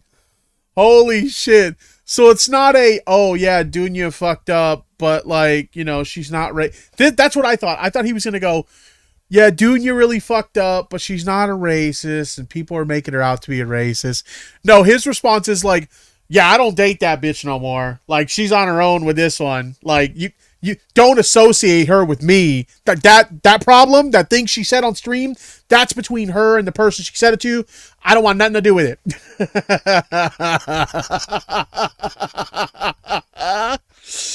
Oh my god. Yeah, Radio Mecca. The chat says that twist though. True. Oh, let's listen to the. Okay, Deji, you got me interested now. Okay, you got me interested. Let's listen to this. We broke up early December, but it was a mutual thing. Like, there was no toxicity. We both understood that I want to focus on my career. I want to focus on boxing. It's my main focus, and I don't have the time for her, really. So we kind of went our separate ways in that respect because, yeah, I want to focus on my boxing. I was hoping to make this video after my fight, just to avoid any drama. But unfortunately, I've had to make this video now. So Dunya, we were in a relationship for 2.5 years, and I don't think she's racist. I think she was just extremely out of order. What she said was really bad. It was hard to watch, really. Very hard to watch. After what she said, I mean, the damage has been done. I know she probably didn't mean it in the way she said it, but that's how it's been perceived, and yeah, it's happened. But I just wanted to put it out there that yes, Dunya and I were no longer in a relationship, and yeah. Again, has to reiterate that point. She is not in any, she has no relation to me whatsoever, so keep me the fuck out of it. I'm serious. I did not see this coming. Oh man. Who's the person in the chat who mentioned that Deji did a response? Oh my god, I want to find this person. Oh my god, I'm so glad you told me, cuz this is fucking hilarious. I don't know who it was. I don't know who it was. Holy shit. Anyway, I don't know who it was, but holy shit, dude, that was funny. That was funny. Holy crap, man. But yeah, guys, I don't want to drag this on for too long. I just needed to get this across to you guys because obviously I've been messaged, called, all of that regarding the situation, so I needed to address it. Yeah, guys, I hope you guys have a good day and everything, and yeah, take care. That was Deji's way of saying, you're on your own, bitch. This is your own problem. You deal with it. You deal with it. This is not my shit. Holy crap. That was a plot twist I did not see coming. Damn. That's fucking funny. So, a lot of you guys may remember a while back, I talked about this guy on Twitch who, he admitted some really messed up stuff on a clip. And it's involving this streamer known as BX Bullet, and this guy who goes by Rain Plasm now. Rain Plasm was a guy who kind of ran a shady esports organization back in the day. Let me go ahead and address the super chat real quick before we move on. Thank you, Rock and Ruin, for the $5 through super chat. So Ethan Ralph got his purse taken away. Did you hear? I did hear about what happened to Ethan Ralph. That guy got roughed up in Portugal. I bet you he's like regretting going to Portugal now. But thank you for the super chat. But anyway, BX Bullet brought attention to this guy, Rain Plasm, who he used to run a shady esports organization. There was a lot of messed up stuff going on in that org. Promises being made to people that were signed to the org that they couldn't keep. Lies about like sponsors they were associated with that they weren't actually associated with. Inappropriate interactions happening with minors within the org. There's a bunch of crazy stuff. And one of the people that exposed this organization for the kind of behavior they were engaging in was BX Bullet. And as a result of this guy, Rain Plasm, has been kind of harassing her over the years quite a bit. And one of the things that he did in order to continue the harassment, he was trying to get her banned on Twitch. And one of the things he did to try and get her banned on Twitch is there was an incident on her stream where her daughter, half naked, ran on stream. And she instantly ended the stream as quickly as possible. After that happened, she deleted the VOD for her stream. But this guy and one of his cronies captured that moment on stream, made a clip of it, and tried to use that clip to report the stream. Now, some people would say that, hey, doesn't that technically qualify as child pornography? And depending on how you look at it, yeah, it could potentially look that way. Obviously, I don't know what was on the clip. I'm not going to seek out what kind of content was on the clip. But if it is what we're led to believe, it's pretty bad, right? So she wants to bring attention to this because this guy's continuing to harass her even to this day. She puts out this tweet that I showed you guys a while back.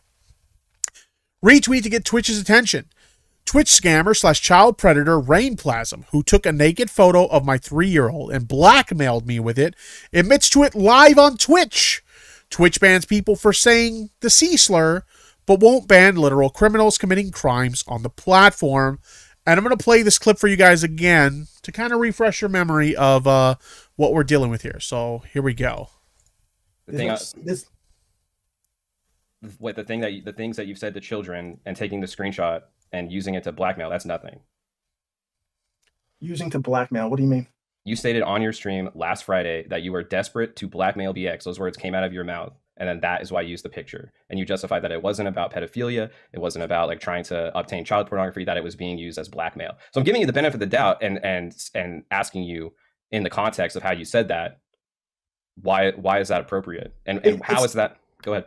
So it's not that particular incident, maybe not appropriate, but that was the only thing we were trying to do was get her banned. It could have been anything else. A fucking gun could have went on in the background or whatever, or a bomb could have exploded in the background or something. It could have been TOS. That we would have did the same thing. We would have clipped it and reported it. It just so happened that happened. That person took the clip and we reported it. So you're saying that you were willing to go to any lengths, no matter how depraved it was, to get back at this person? Yes. Do you find that disgusting about yourself? Because I think the rest of us do. I think everybody finds that disgusting. It's retaliation. It's disgusting. It's probably disgusting. It's retaliation. Why can't you just say it is? You said probably. Why can't you just admit that doing that was a disgusting thing to do? It's a terrible thing to do, and it was retaliation for all the other shit that she's done for me. But she had never gone to that level. Are you like totally morally bankrupt, or do you like have like a moral compass where like, you know, pedophilia is like down here, or like using a naked image of a minor's down here, and then like scalping is back up here? It's the worst possible thing for me, which is why I'm so offended by it. Yes. Thank you for admitting that. I appreciate that. Jesus. Okay, so this guy admits this on this clip, and everybody starts sharing this to try and bring attention to it. We covered it on my show a while back. I saw Keemstar quote tweet this and kind of try and bring it to Twitch's attention. And, people were trying to signal boost this to get Twitch's attention. Here's the thing. You guys know me. I'm not pro deplatforming, with an exception. There are some people who do really fucked up things that probably don't deserve to have a platform.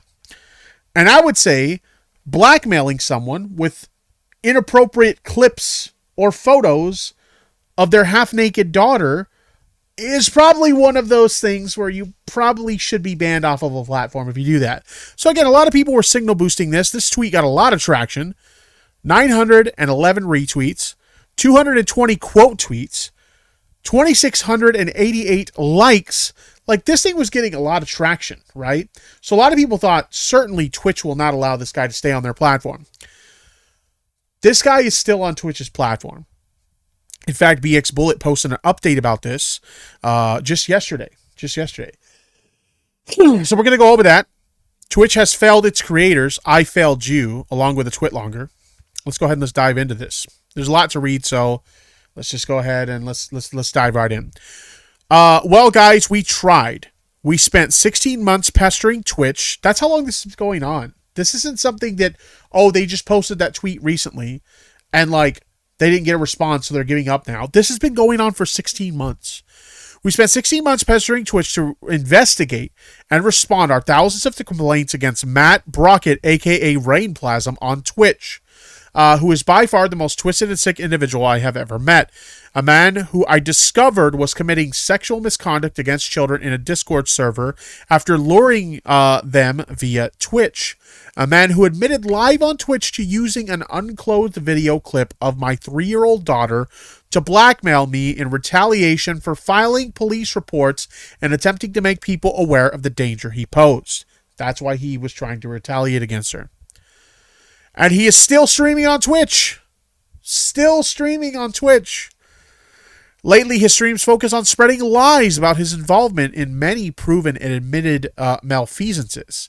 He calls me insulting names, sends me veiled threats, puts unflattering pictures of me on his overlay, and makes ridiculous and unfounded claims about me.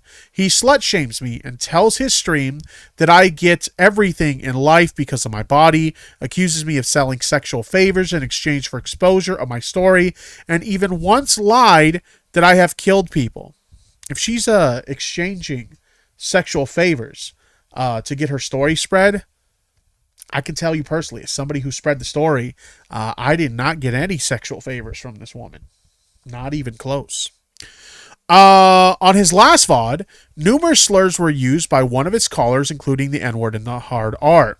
And he is still streaming on Twitch. Behind the scenes, he attempted to hack me, send bots to my stream, repeatedly evades his ban on my Twitch and Twitter, and even offers big YouTube grifters like Hunter Avalon hundreds of dollars to make hit videos about me. He DMs people close to me and tells them malicious lies about me. Multiple Twitch streamers and YouTubers have made commentary about my situation. Thank you. My most recent tweet with the clip of him admitting to many of these things has over 100 million impressions on Twitter, with Twitch and Twitch support tagged in thousands of posts in reference to the story. Meanwhile, on his Twitter page, he tweets about me constantly, lies and everything imaginable, including a recent tweet about deleting his Twitch channel, which is still up. His Twitch channel's still up. Actually, let's take a look at it. Let's take a look. There it is. It's still up. He's still able to stream on the platform right now if he wants. And gloats that he has no remorse. That all publicity is good publicity, and that he will never be stopped. And he is still streaming on Twitch. Twitch, you responded immediately to issues with making purchases on your platform. We'll take a look at that in a second. And have well-defined avenues of support so that you can make sure you make as much money as possible off the backs of your hardworking creators. You banned my friend and small streamer Pigpen Strikes because when he playfully picked up his girlfriend on stream, her shorts were too short for your liking. Then later you banned his girlfriend, Carrick Suna, for showing too much shoulder in a cosplay. Meanwhile, large creators selectively get away with outfits small creators do not. Large creators have their voices immediately heard when it comes to harassment complaints, however minor that the harassment may be. Meanwhile, a smaller creator like me can tell you about a literal child sex predator who has harmed dozens of small communities over the years and is still actively committing crimes, and you continue to allow him to do harm on your platform. How many more people have to be hurt due to your inaction? And he is still streaming on Twitch. I reached out to so many people aside from the obvious police, FBI, and multiple children's advocacy groups. Detective Jose Rivera and Detective Clements with the Meridian Police promised to investigate and follow up, but they failed to do their civic duty, and the investigation was not initiated. Their excuse was the defund the police movement. Similar situations unfolded with my local police and the FBI. I reached out to Vice, Dexerto, and Kotaku with no response. I guess no one cares about sex criminals. They are too busy tweeting about what Pokimane is saying about harassment. Speaking of, I called out to her multiple times over the past week to help us get our voices heard with no response. I actually remember signal boosting that and saying, hey, Pokimane, you say you care about women on the platform and you want to help them. Now's a good time to help them. And she didn't respond. There's a sickness in our society, one that causes us to care more about clicks than crimes. We signal boost petty drama over victims. We choose performative outrage over action.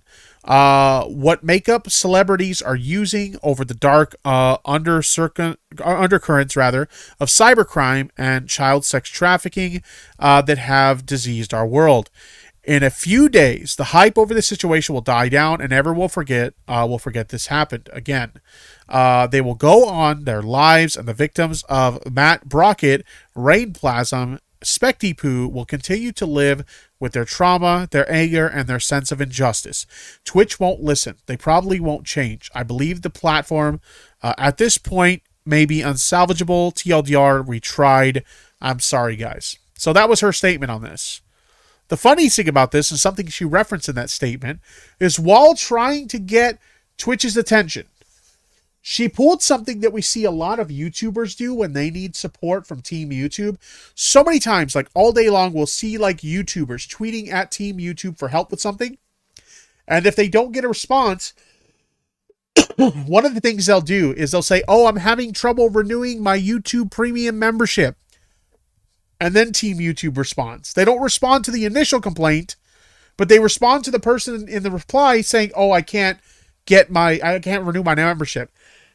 So, Keemstar tweeted this out, Twitch in the mud. And so here is, BX Bullet talking about her situation. Please, Twitch, stop ignoring us. I just don't understand how this man is streaming right now after hundreds, if not thousands of reports on his channel. What is the explanation?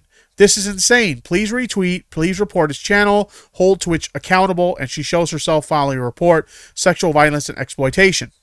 Please stop ignoring our hundreds of complaints on this man. He used the Twitch platform to take screenshots of my 3-year-old daughter when she accidentally ran into the room unclothed, then used it to blackmail me. Please stop ignoring us. She then responds to her own tweet at Twitch support. I'm having trouble purchasing bits. Can you guess the way they responded? I bet you can. Here's their response. Let me get some water. All right. Here we go. Hey, yo. Are you still running into issues with purchasing bits? If so, please submit a ticket with the support team through the link below so they can take a look and help resolve the problem. So they didn't respond to her complaints about this guy who's done criminal actions.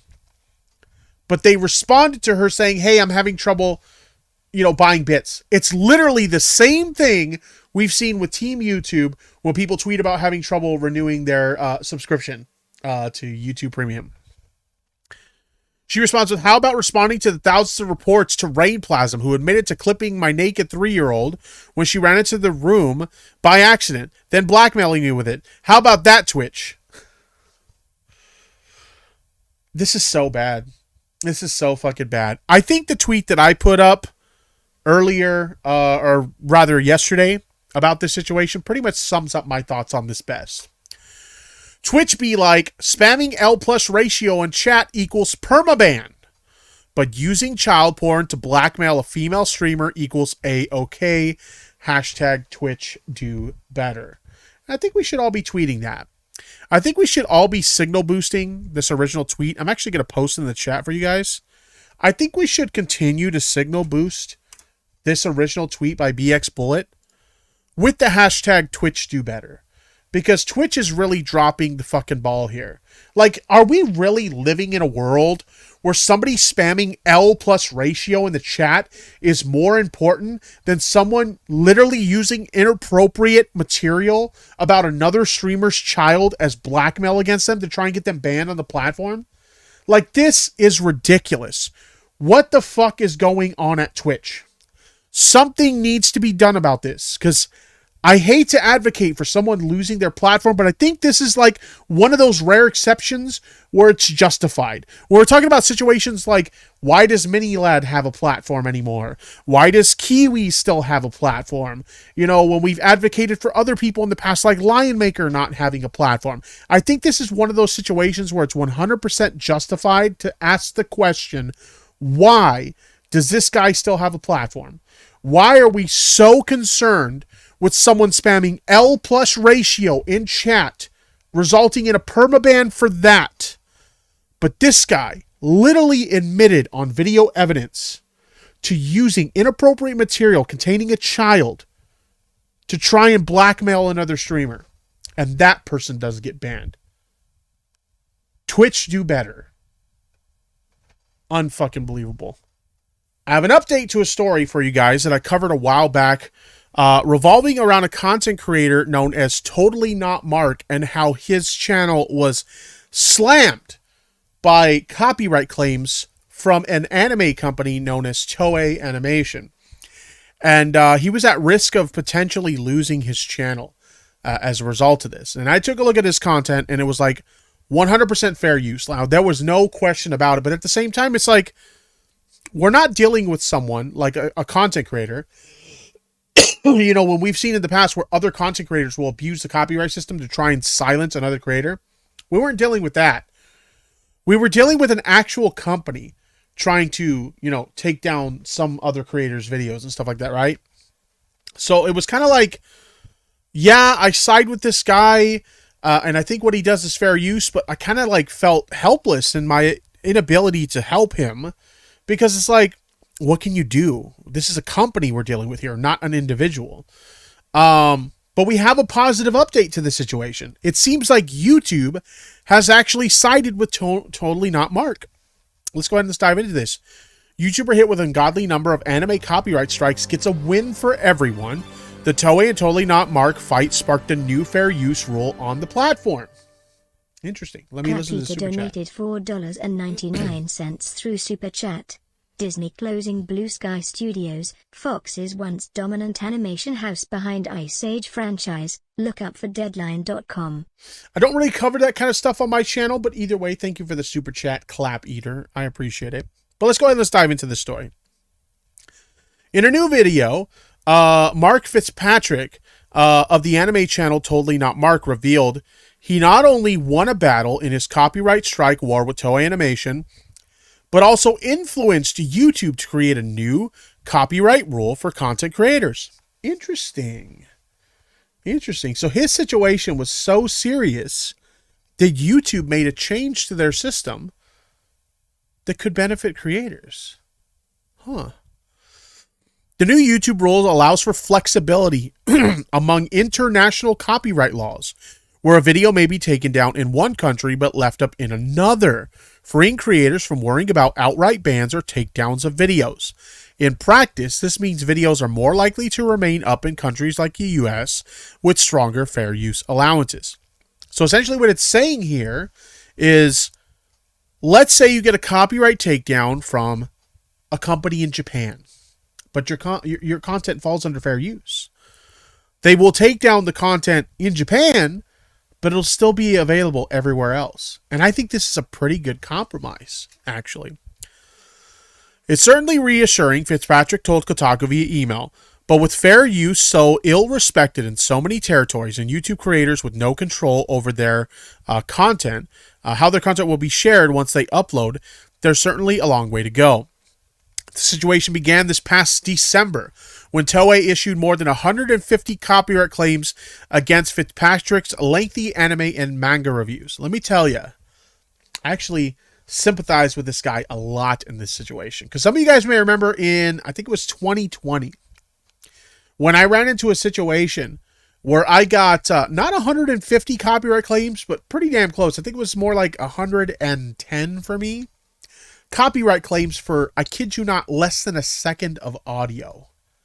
I know that sounds crazy, but I used to have this intro song. It was a royalty-free intro song that contained a less than a second of audio sample of Nate Dogg saying, "Hold up."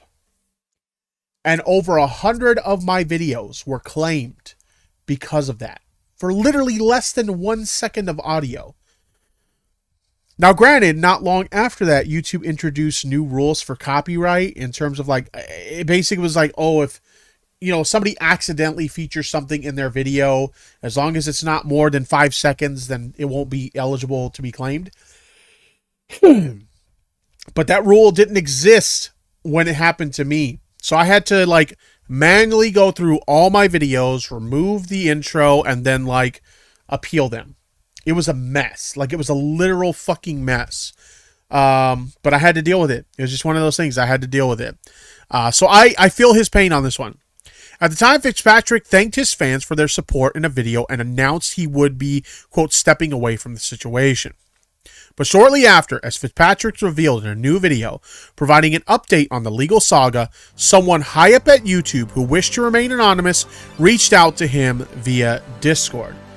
Thank you so much, Bar Media, for the super chat. Bar Media donated 400 Hungarian forints through super chat. Japan does not have fair use laws. Yeah, this is true. Japan does not have fair use laws. I have no idea how much that currency is worth, but I want to thank you so much for your generosity.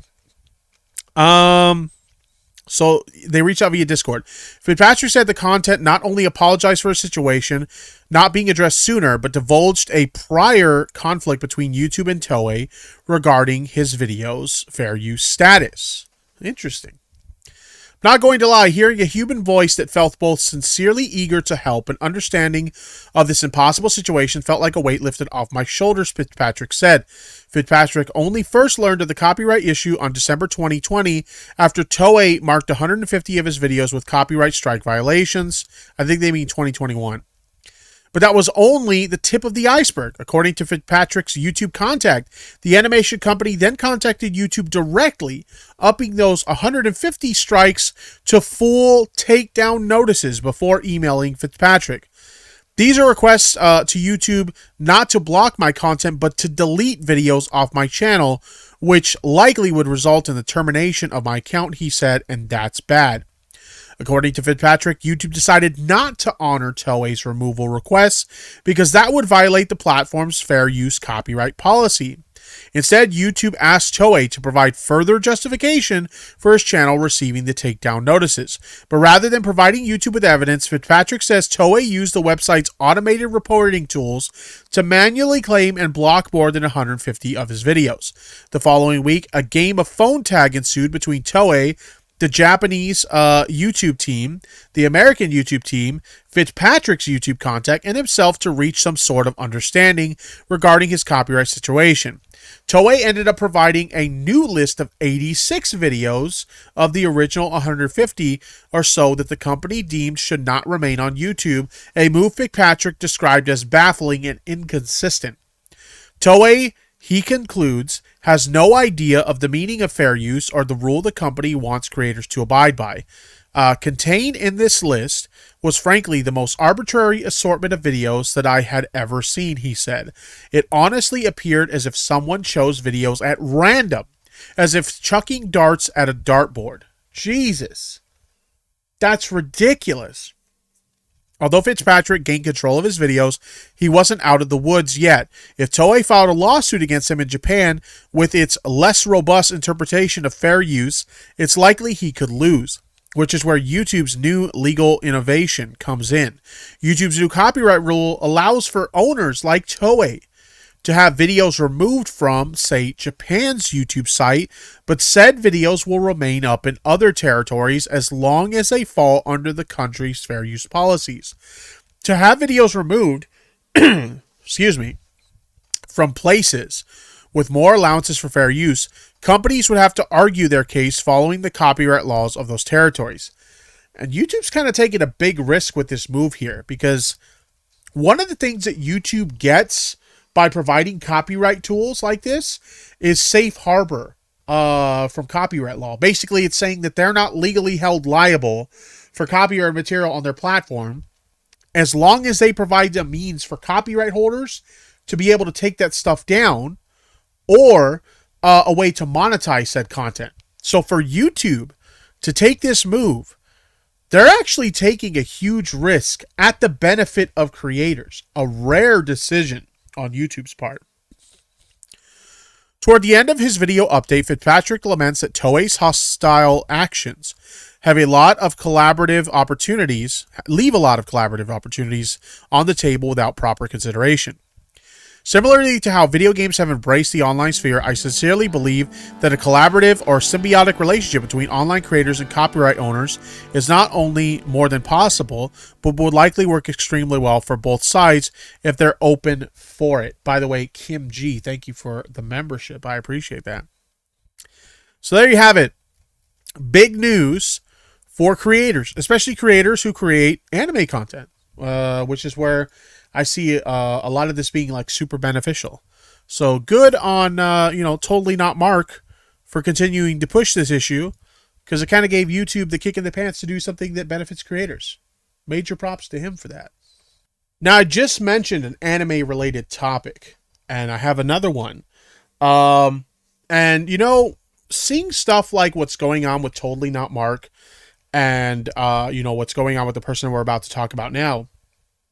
Back when we talked about the Suzy Lu stuff and her non-fair use content reacting to anime, one of the biggest concerns we had is that anime companies would see this and have an overreaction to protecting their content and start affecting creators who actually make fair use content.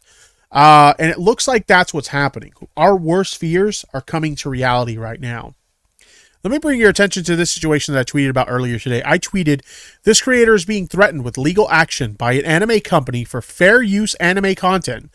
It's totally not Mark all over again, as we just talked about. This is what we warned everyone about with Suzy Liu, an overreaction to non-fair use anime content that would also affect fair use creators. And before we move on, I want to thank this super chat. Thank you so much. Gaming_Wolf donated $5 through super chat. Also, Japanese viewers could just use a VPN if the video is not going to be watchable in their country. True. They could definitely do that. All right. We're going to talk about this guy named Suede. By the way, shout out to Guru Larry for bringing this situation to my attention. He actually DM'd me on Twitter to notify me about it. But let's take a look at this. He says, my situation is with ShowPro. That's the company that's coming after him, not Toei. But they're also engaging in shady practices like sending me a stamped PDF with no translation saying I need to pay them 80,200 yen without any means or timeline to do so. This is weird that a separate company is using similar tactics, huh? So he received this like legal notice basically saying you have to pay us all this money for stealing our content. What they perceive as stealing their content, even though it's totally 100% fair use content. I've actually seen this guy's work before. This guy's content's fair use, okay? He like doesn't do stuff that's not fair use. Anyway, let's go ahead and let's take a look at the rest of this here. ShowPro ain't playing around anymore. They sent me a court complaint and it got a huge chunk, not all weirdly, of my journey removed and are now demanding 8,200 yen plus legal fees. I'm going to have to lawyer up. Time for screaming.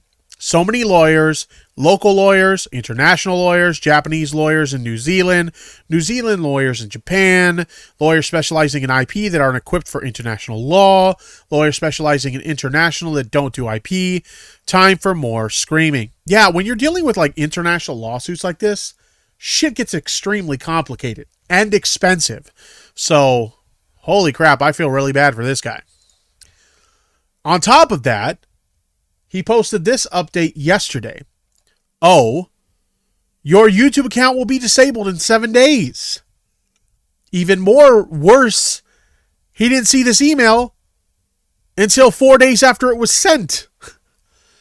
He then goes on to say that I received a legal notice through my main Gmail account, so I figured any major info regarding my channel would have come through there as well.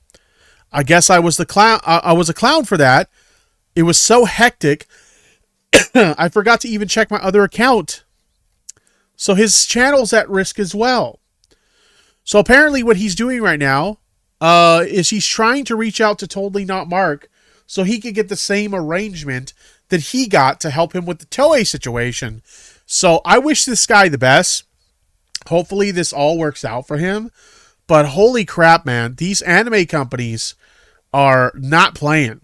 Kind of makes me wonder if they're going to take a second look at like Suzy Liu and see what's going on there. Granted, I don't necessarily wish that, but it'll be interesting to see what happens with other anime-related creators in the future. Because they're going scorched earth with this shit. Goddamn. All right. So, it's time to address the elephant in the room. There's something that you guys have wanted me to address pretty much this entire stream. And when I've seen you guys asking in the chat about it, I've ignored it up to this point. I had every intention of addressing it to some degree. But I've seen some of you guys asking in the chat, and I've kind of like not responded to it. But yes, we are going to address the elephant in the room today. Now, if you follow me on Twitter, you'd know that I'd said I'm not going to dedicate a ton of time to this particular subject, mostly just specific to the parts that refer to me, okay? But we are going to address the elephant in the room. I see some people in the chat that are confused about what I'm talking about.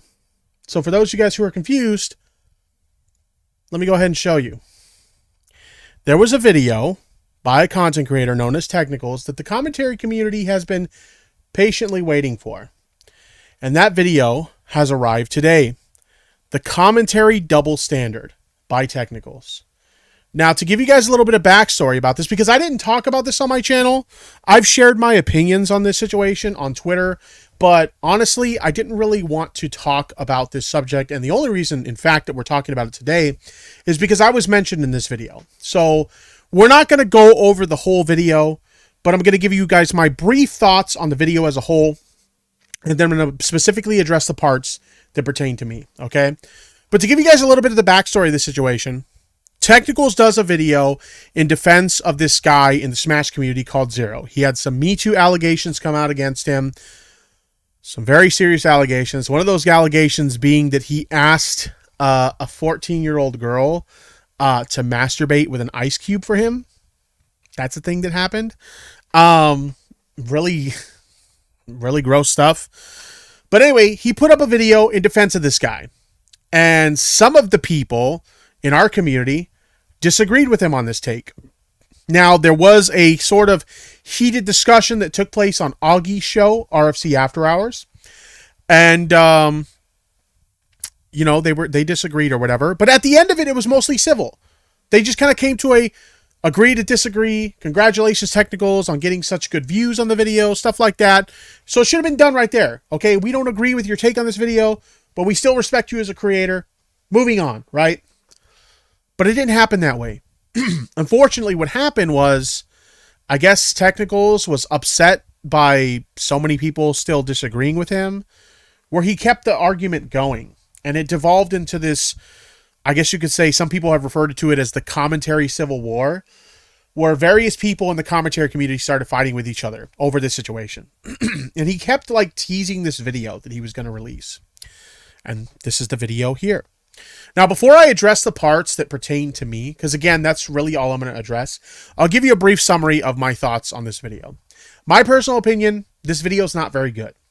It seems like Technicals is willing to strip away a lot of context in various situations to try and get a W in this situation. And in my opinion, it doesn't really work. Now, granted, I'm sure people in his community, they agree with him. And that's fine. People are free to have different opinions on these types of situations. I just don't think this is a very good video. I think the most important thing that I learned from this video is that either Technicals is blatantly dishonest and he's willing to strip away a lot of context in regards to very nuanced situations, or he completely doesn't understand the concept of nuance. And I'll give you an example. Like, at one point in his video, he starts comparing the Zaptai situation to, like, Kiwis and Mini Lad. And it's like, those situations are not the same. Because, again, there's nuance in these situations, right? And he's willing to remove all the nuance from those situations to, like, condense these situations into, like, age gaps and stuff like that, right? And anytime you are willing to condense very nuanced situations to 1 or 2 points, you can make anything look like hypocrisy or negative. Because that's his whole point. He's trying to make it look like we're a bunch of hypocrites, right? But when you strip away a lot of context and nuance from a situation, you're kind of being dishonest. And I don't know if he's doing that intentionally, or if he just is ignorant to the actual details of the situations he's commenting on. But Mini Lad and Kiwis is not the same thing as fucking Zaptai, okay? And for that matter, Zero isn't the same way as Zaptai either. It's just not, okay? It's just not. I mean, for fuck's sakes, like, with Kiwis, we're talking about a situation where this dude preyed on a very young girl, and then, like, went back for seconds to prey on them again. With Mini Lad, we're talking about a situation that involved not just one girl, but 2 girls, okay? Like, there's so much nuance to these situations that he's willing to strip away to try and get a W, and it just doesn't fucking work. It just doesn't, okay?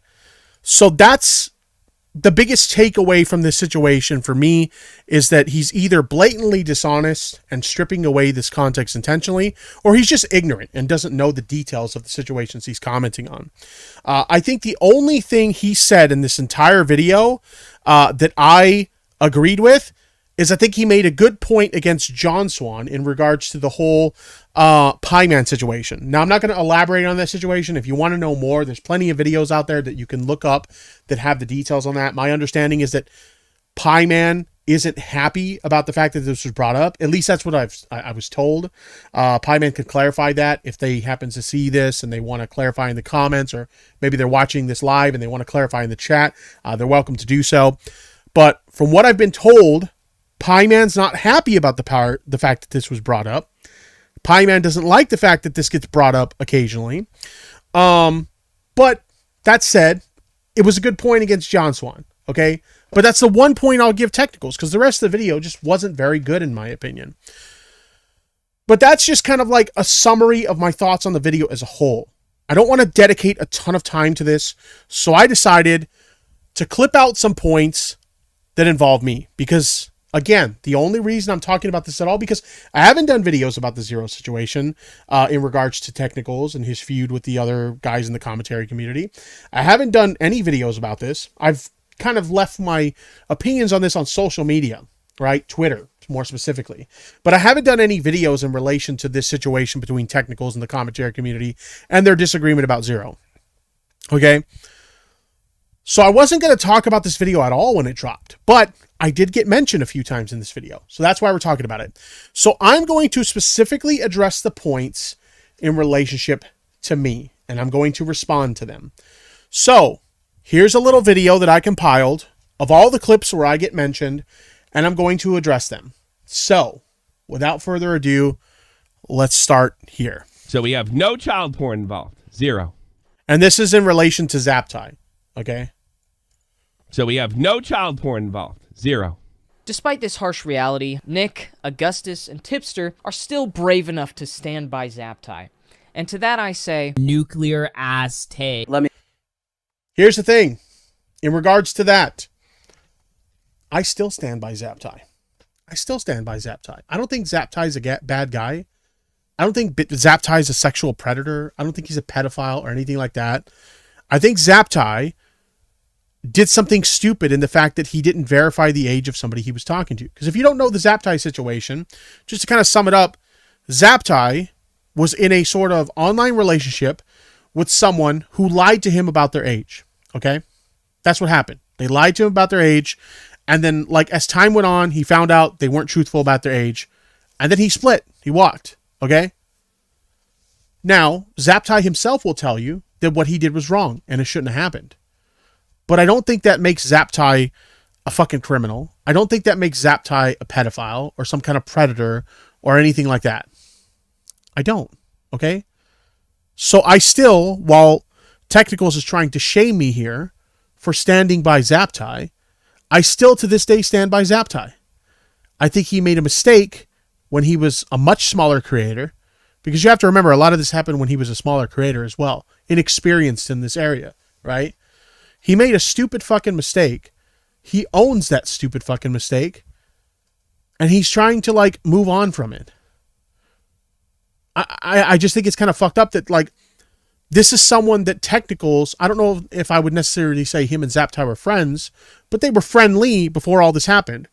And now, like, Technicals is digging up this situation to try to get a dunk on us, and in the process kind of stabbing Zaptai in the back. It's fucked up. In my opinion, it's really fucked up. So yes, I still stand by Zaptai. Deal with it. Now let's move on to the section that was specifically about me. You're a disingenuous piece of shit. You know that? Why are you getting excited? Can you just settle down? Because I love that he used this clip. A lot of people have shit on me for this argument that I had with Oki's Weird Stories, but I'm going to be honest, I don't fucking like this guy. I think he's a dishonest hack, as I referred to him in this argument. And a lot of people like, oh, Tipster, that was a poor performance. You just got mad at him and kicked him off your show. Anybody who expected that to be a serious debate or conversation, it was never going to be that. I just don't like this guy. I literally just wanted to pull him on my stream just so I could yell at him. And that's exactly what happened. You're a fucking dishonest fucking hack. Are you done yet? Or can I? Yeah, can I we are done. Get the fuck out, stupid bitch. We have the exact same age gap for Zaptai here as we do in the Mini-Lad case. And you went pretty hard on that, Tipster. He then asked if he could take my virginity, and I told him yes. Obviously, extremely inappropriate conversations to be having with a 17-year-old girl. For you guys to defend him is unacceptable. Under no circumstances should anyone be defending these actions. Okay. We already have a little bit of dishonesty here on Technical's part. He's, again, focusing in on one little point. And like I said before, you can make anything out to be hypocrisy, or you can make something out to fit whatever fucking narrative you want it to fit when you take out all the nuance and the context to a situation. He is simplifying the Mini-Lad situation to an age gap. There is so much more to that situation. So much more. You can't just condense it to age gap, okay? Like I said, this guy, what happened between Mini-Lad and this person is something that went on for many, many years, okay? It's not just something that was a quick little fling with him and, a younger person, okay? It wasn't just an age gap thing. Not only that, but there was another victim involved. And Mini-Lad admitted to all of this stuff. There is so much nuance to the Mini-Lad situation that simply condensing it to an age gap issue is so fucking dishonest. Like I said before, he's either being blatantly dishonest here, or he's just ignorant to the situations he's talking about. Yeah, and then also like THS in the chat says, grooming and emotional blackmail. He threatened to kill himself if these girls went public with what he did to them. There is so much more to the Mini-Lad situation than just an age gap. He's either being blatantly dishonest or he's ignorant to the subject. In which case, if that's the case, he shouldn't be commenting on it at all. And also, he shows screenshots of tweets that I made. I stand by these tweets to this day. Hot take, Call Me Carson is Zaptai 2.0. There was a lot of similarities between Call Me Carson and Zaptai. And I would go as far as to say that Call Me Carson didn't do anything wrong. He made a mistake. Like Zaptai. A simple mistake. Should somebody have their whole life ruined for a simple mistake? I don't think so. I don't think so at all. So I still stand by this tweet. You can try to criticize me for this fucking tweet. I still stand by it. To this day, this very moment right here, I still stand by that tweet. And the other one. Let's take a look at the other one. Come on, Tipster. That was too low. I got to be honest. I don't remember what I said, what I was referring to, where I said that was too low. But I said something that was kind of harsh about technicals. I think, if I remember correctly, I said something along the lines of, I regret promoting this guy. That's what I said. Because I was mad. It really pissed me off when he dragged Zaptai into this. Fuck you. The moment Tech brought Zaptai into this, all gloves were off. Don't like it, unfollow me. Again, I still stand by this to this day. I still stand by this statement to this fucking day. This guy was so pissed off and so desperate to get a dunk on us that he had to drag Zaptai, someone he was friendly with before all of this, into this. To try and get a W on us. Literally stabbed someone that he was friendly with in the back to get a W on us. What kind of person does that? You're mad at another group of people, so you stab someone else in the back to get back at them. Do you guys not see the issue with that? Do you not see how that's fucked up? I still stand by this tweet to this day. One, be defending these actions. He needs to be registered as a sex offender. This guy needs to do time for these horrible atrocities that he has committed against these two girls. So what the...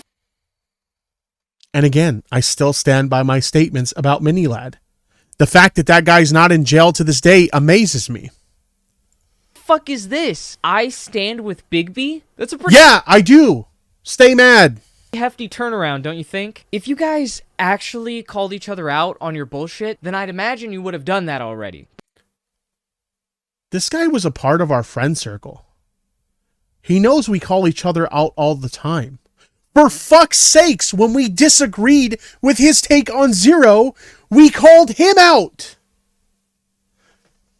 How are you going to make a statement that we don't call each other out when you were a part of our friend circle and we called you out when we disagreed with you? Make it make sense, guys. But you haven't. Mostly because Tipster is a pussy, but also because YouTube is the only thing he has, and he doesn't want to alienate himself from his friends. YouTube is the only thing I have, guys. YouTube is the only thing I have. Let me tell you guys a little bit something about my life. I have a wife that I'm happily married to. She's in the other room watching TV or something. I don't know what she's doing. But I have a wife that I'm happily married to. I have a good relationship with my family, right? Outside of COVID, we spend a lot of time with each other. Have a lot of, family get-togethers. Have a good time. I have a normal 9-to-5 job. For those of you guys who don't know, YouTube is not my day job. Okay? So YouTube is not all I have. Is it a hobby that I partake in on the regular? And is it something that maybe someday I would like to turn into a career? Sure. But YouTube is not the only thing I have. I have a lot to look forward to in my life. Okay? I have a lot of things that I'm happy about in my life. I'm very happy with the life that I live, and I'm very fortunate to be in the position I'm in. This notion that all I have going for me is YouTube comes from someone who clearly doesn't know shit about me and my life. Okay? I have a lot more going for me than just YouTube. And this notion that, I don't want to alienate my friends, dog. Again, let me remind you, you were a part of our friend circle. Okay? You were one of the, quote, commentary bros. We call each other out and disagree with each other all the time. We've had heated fucking arguments with each other because we call each other out all the time. But here's the thing about real friends, okay? With real friendships, you can disagree with a friend on something, or you can call them out on something that they fucked up on, right? And you could still be cool with each other afterwards. If anything, when you call out a friend, I'll give you an example, Boblax. Boblax had a situation where he issued some fucked up copyright strikes on a few small channels, and we called him out for it. Guess what? We're still friends with Boblax to this day because Boblax took accountability for his actions, right?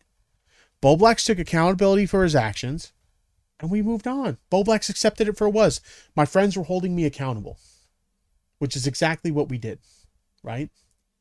So this notion that we are afraid to call each other out, or I don't want to call anybody out because I don't want to start shit with anybody or rock the boat, is just not true. I mean, there's literally a video on my channel where someone that, I'm a really close friend with, John Swan. The whole situation happened with John Swan where he lied to all of our faces, right? Made us look bad in the process. I called him out for that. As soon as I found out that he wasn't telling us the truth, I called him out for that. And guess what?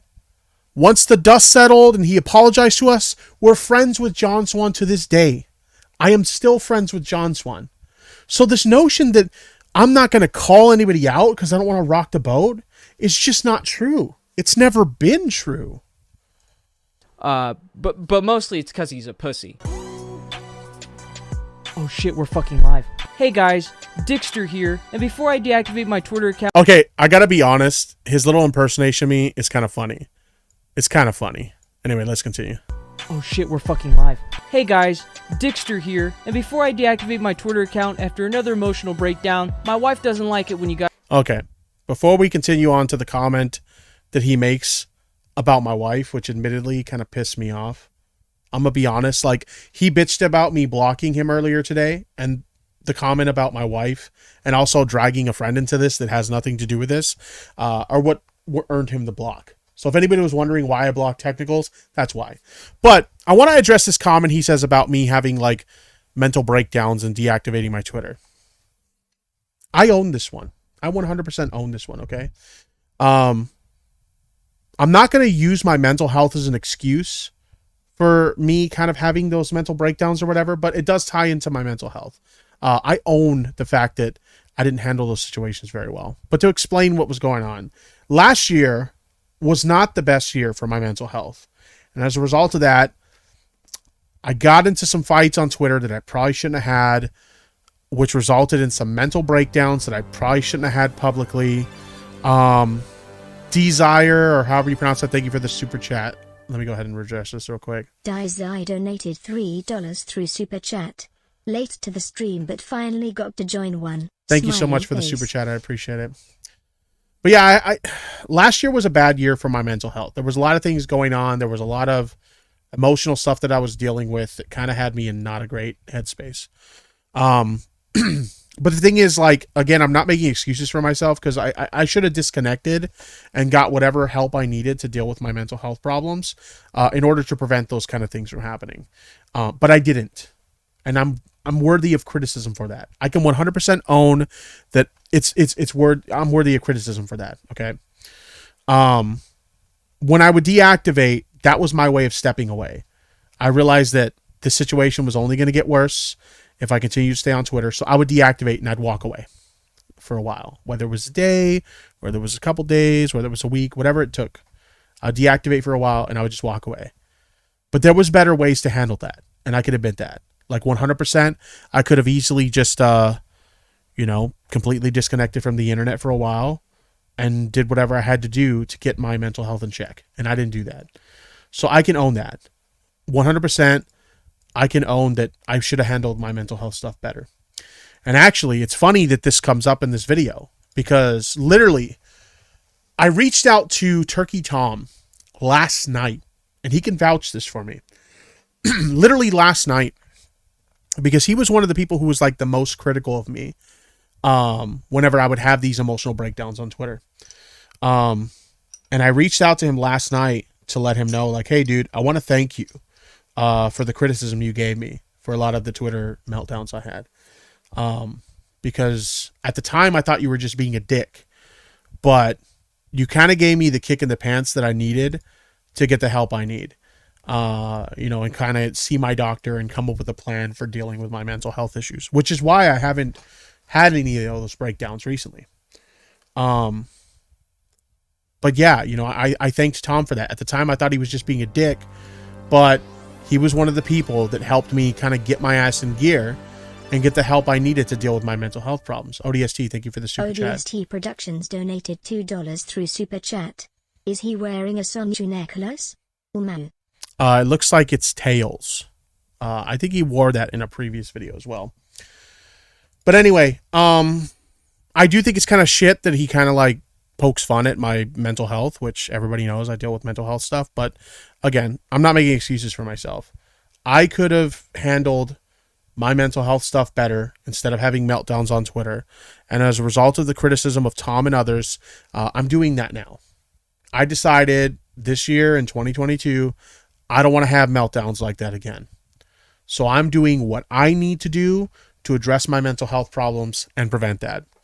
So while I disagree with him kind of taking jabs at my mental health, I can own that he's right. He's absolutely right. I haven't always handled my mental health the best, and it's resulted in some pretty admittedly embarrassing moments on Twitter. And I own it. And I'm doing what I got to do better. So there's that.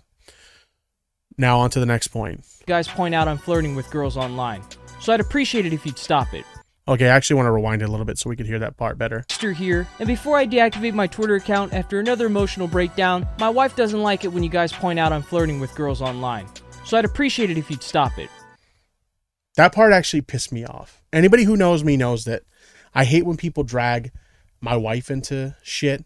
And it seems like anytime I get in drama with someone, like that's the first thing they want to do is drag my wife into shit. And I know what everybody's going to say. Well, you guys dragged his brother into it. First of all, we didn't go digging for any dirt on his brother. Someone in like some fucking Smash Bros. Drama Reddit posted that shit and it started making the rounds long before we even knew that it existed. Well, I guess you can't say long before, because it was like, I think it was posted like 24 hours before we knew about it. Before Connor posted about it. That's how we found out about it. But his brother's a public figure, okay? I know a lot of people try to frame it when this shit first came out like, oh, he's not a public figure. Why are you guys going after his brother? His brother's a big TikToker. Like, his brother's huge on TikTok, okay? The difference between like me being upset when people bring my wife into it, and like his brother, is my wife's not a public figure. She doesn't have a YouTube channel. She doesn't stream on Twitch. She doesn't have a presence on TikTok. None of that shit, okay? She's not a content creator. She's a normal person living a private life, okay? Just because her husband, me, decides to have a public existence on the internet doesn't mean my wife has to be dragged into this shit. And I literally hate that so much when people drag my wife into it. Let me take a look at this super chat real quick. I'm actually gonna use whale power. Please gift Nico aka Unstoppable Aliens Fire Team on Steam, please. Thank you so much for the super chat. I appreciate that. But I legitimately hate when people bring my wife into this shit. When like she's not a public figure. She didn't choose to be in the public eye, and she's not in the public eye, right? Big difference between his brother, who's a content creator, and my wife, who's not. Okay. And commenting on this, like, whether this was intentional or not, this gives people the impression that I just go around like flirting with girls on the internet and cheating on my wife, and nothing could be further from the truth. Like, I love my wife, okay? I would never cheat on my wife. And here's the thing, I'm willing to be charitable to technicals and consider the fact that this is probably an offhanded joke and it wasn't meant to give the impression that like I cheat on my wife. Like, that's not his intention. But like, I feel like there's that potential at least that people will watch this and interpret it that way. I would never ever cheat on my wife. If you want to know the quote flirting he's referring to, it originated when like the guys used to poke fun at me, because I come from a family where like we're very open about talking about like sex and stuff like that related to sex, right? And like, so if I ever had a question about sex, like, you know, most kids would be embarrassed to ask their parents about it. I was never embarrassed by that because we were very open with sex and sexual discussion in my family. If we ever had questions, we could always ask our parents and they would answer it, right? So I've always been kind of open with those kinds of discussions when like stuff like that came up, or like when jokes like that came up, like it didn't bother me as much. And so the guys started like roasting me for that. And on top of that, like a lot of like my female friends, like I have a lot of female friends, so they started like seeing me compliment these women on the internet that I guess they didn't know as their friends or whatever. So they started calling me a simp, right? And so I started playing into the meme of them calling me a simp or saying like I'm into e-girls and shit like that, and having fun with it with jokes, right? Now my wife was aware of these jokes. She's still aware of these jokes and she doesn't care, right? But like so many people have like taken it so far. Like there's a reason why I don't play into the e-girl memes anymore, because some motherfuckers take that shit too far and try to turn it into like Tipster's cheating on his wife and shit like that. And so that's why I'm like, the memes aren't fun anymore. So I don't do it anymore. There's some people who still talk about it, and you know what, that's fine. It's whatever. But I don't play into it anymore just because it's literally it's not fun anymore, right? But this kind of pissed me off, okay? I seen like, for example, Lyrics was in the chat saying it was probably like a lighthearted joke. And like, if you feel that way, that's fine. But I'm sorry. This pissed me off. This pissed me off a lot. And maybe I'm being irrational here, or maybe you believe I'm being irrational here, but I'm sorry. That's just how I feel about it. I don't like the fact that he mentioned my wife in this. And if you disagree with me, that's fine, but that's how I feel about it. You know? I don't know. So I didn't like that. But anyway, let's continue. In other news, Zaptai should be registered as a sex offender and definitely serve time for these atrocities. Wait, hold on. Huh, Nick? Yeah, but that's what I said for Mini Lad. Wait, but why is it not as bad? It's the same exact age gap. Yeah, but wasn't he also... Again, he's really just like honing in on the age gap. And again, Mini Lad was so much more than an age gap. Zaptai is so much more than an age gap too. There's nuance to these situations. Like, the best way to describe what's happening here is Technicals is on that small commentator mentality. I know a lot of people used to shit on us when we would shit on small commentators, but what people don't realize is when we would shit on, quote, small commentators, it wasn't commentators who had small channels. Small commentators is like an insult to people who have a certain mentality, okay?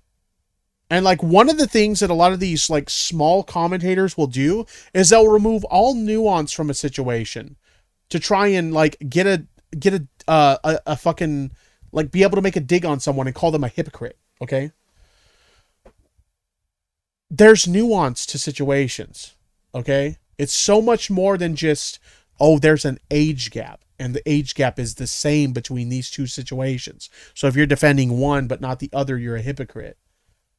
You could easily make the argument and make it seem legitimate when you narrow it down to something like that, but that's not the situation. That's not the situation at all. I feel like a broken record, but there's nuance to these things. And it's really frustrating to see him ignore all the nuance. So talking to her when he knew she was 16? He was. So what the fuck are we talking about? I'm Dixter, shouty. The fuck out of my face with that. That's what you would sound like if you weren't desperate for Daddy Nick's approval. That part's funny too. So Technicals has it in his mind that I suck up to Nick and just like parrot everything he says. Okay. I find this especially funny considering recent events that have happened. You know, like Nick gets upset when people tell him that he just like regurgitates the stuff that like Destiny says. He doesn't like that. People say that about him. And now I'm being told that I regurgitate what he says, right? Nick and I have disagreed on so many things over the little bit of time we've known each other. We've known each other for like what, 2 years now? Something like that. We haven't always seen eye to eye on every topic. And we haven't agreed on every topic. For fuck's sakes, the way that I met Nick was literally him like shitting on me because we disagreed about like an argument that I had with fucking Tommy C. We've disagreed on a lot of things. And keep in mind, like, Technicals isn't the only person that's made this argument that I suck up to Daddy Nick. It's just not true. Me and Nick don't see eye to eye on a lot of things. But again, real friends can disagree on something and still be cool afterwards. You don't always have to agree with everything your friends have to say. Like, I feel like the kind of people that live this mentality that you have to agree with everything your friends say, like, these are terminally online people who don't understand how, like, real life relationships work. You can still be in good standing with someone while also disagreeing with their opinion on something. Anyway. This isn't related to Zaptai, I just think it's funny. Some members of my Discord decided to make an obviously fake leak to see if Augustus would take the bait, and both him and Tipster immediately fell for it. Dude, Technicals wants... Okay, before we get into this one, I'm going to openly admit, and I already admitted this on Twitter, when this popped up, I took the bait. I believed it, okay? But, bit of a caveat here.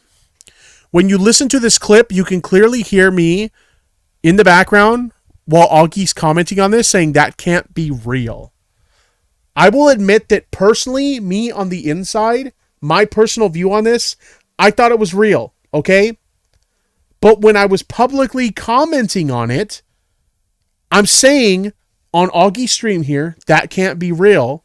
And then he shows a screenshot of a tweet of mine where like the wording of when I typed it out was like extremely careful of like, if this is true, then this is like really unhinged or something like that. That's what I said. Now, I later deleted the tweet I made about it because after thinking about it for a while, I'm like, yeah, this seems a little bit too easy. There's something off about this. So I deleted the tweet because I'm like, yeah, I don't know. This seems like it might be bait. And I was right because it turned out to be bait. So I'll openly admit something that I felt internally when I tweeted about it and when we were looking about it on Augie's stream. I bought it. I'm like, okay, like this looks real, right? But publicly, when I commented on it, I'm like, I don't know. You'll see. Listen to the audio here.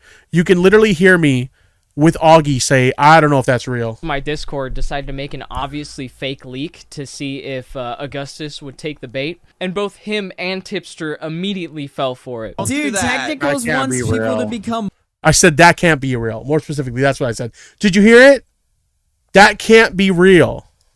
Listen to it again. Him and Tipster immediately fell for it. Dude, Technicals wants people to be... That can't be real. That's me saying that can't be real.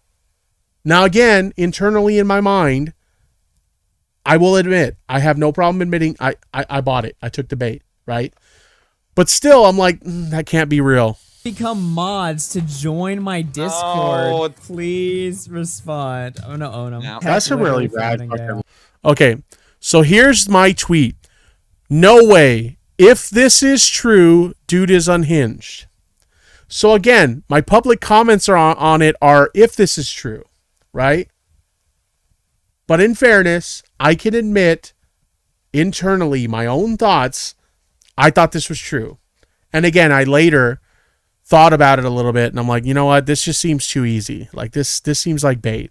So I deleted the tweet. He even admits a now deleted tweet. I deleted the tweet.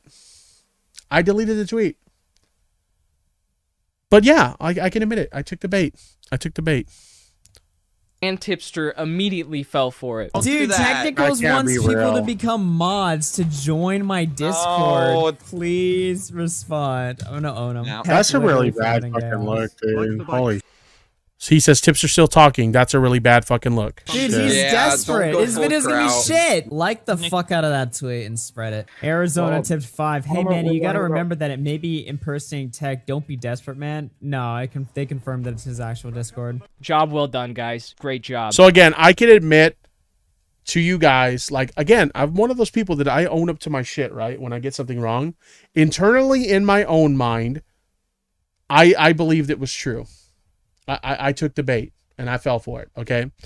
But still, even when I had my own opinion that I thought it was true, I was still like, if this is true, then this is fucked up. And again, later on I thought about it and I'm like, this seems like it might be bait. So I deleted the tweet. But anyway, I can own it. You got me, dude. You and your little community here got me. I'm proud of you. I'm not ashamed to admit that. You know what? It happens to the best of us sometimes. You know how many people have fell for the fake tipster accounts on Twitter? Like, dog, it happens to the best of us sometimes. I literally had to reach out to Omni one day because he was having an in-depth conversation on Twitter with a fake tipster. And I had to DM him and be like, yo, dog, just a heads up, that's not me. Anyway. Easy clap. It's called We Do a Little Trolling. I've always been an Augie hater since day one. Alright, Augie, listen, if you want me to throw him behind the bus, my PayPal's in the description, so slide it over. Donating to Augie to get his attention to make him believe a shitty meme is $5. What we do, we send Aiden back in time in the past. This plan was done by the best of the best, never forget, and shout out to the Covenant and Low Tier God. Subscribe to Low Tier God, everybody. Don't subscribe to Low Tier God. God bless you, Augie, but you're a little bit of a dumbass. Check out my art at jisoo.art. I sell merchandise, some hoodies. That's it. Also, my $1,000 game. Forgot about your GoFundMe. Your guys' habit of comment first, research later is probably due to the fact that, you know, if you waited to know what you were talking about, nobody would give a shit. I guess when you're making the exact same video as all of your peers, you gotta get ahead somehow. Okay, so he's trying to take a dig at us supposedly not doing research. Let me tell you guys, whenever I cover a topic on my channel, even if I'm just reading an article, I make a good faith effort to vet anything I cover on my channel, okay? I can't speak for, like, Augie or whatever. I mean, I'd like to think that Augie does his research. But, like, this is a common criticism I got. You guys saw I even got this with Creepshow that I supposedly don't do research. Every single topic that I cover on this channel gets vetted. And for the more in-depth topics, I do a lot of research. I mean, there's a video that I did, or a live stream rather, that I did not too long ago regarding Eugenia Cooney, where I did a ton of research on this topic. So I don't understand why this is like a recurring theme with me, where a lot of people say I don't do research into topics that I cover. I do a lot of fucking research into the topics that I cover. Okay? So y'all can keep throwing that accusation my way that I don't do research, but I do. Okay? And another thing. Entertainment, research, fuck. This pissed me off too. And again, to some people it may seem like a minor thing, but it's not to me. It frustrated me. For those of you guys who don't know, the picture of the person on the screen here goes by Hannah Animal. She's a friend of mine that I met through, you know, the community. We met on social media, and we've become really good friends over the past year or so. She's like a ride or die, and we're like always there for each other. I think it's really shitty that he would drag her into this when she literally has nothing to do with this situation. Like, this is just petty at this point, in my opinion. So again, maybe this is a situation where other people will look at this and think it's not that big of a deal. This pissed me off. Between the mention of my wife and dragging Hannah into this is what earned him a block for me. I'm just like, nah, dude. Like, if you want to shit on me, whatever. Fucking shit on me. Keep my wife and, like, my friend out of it.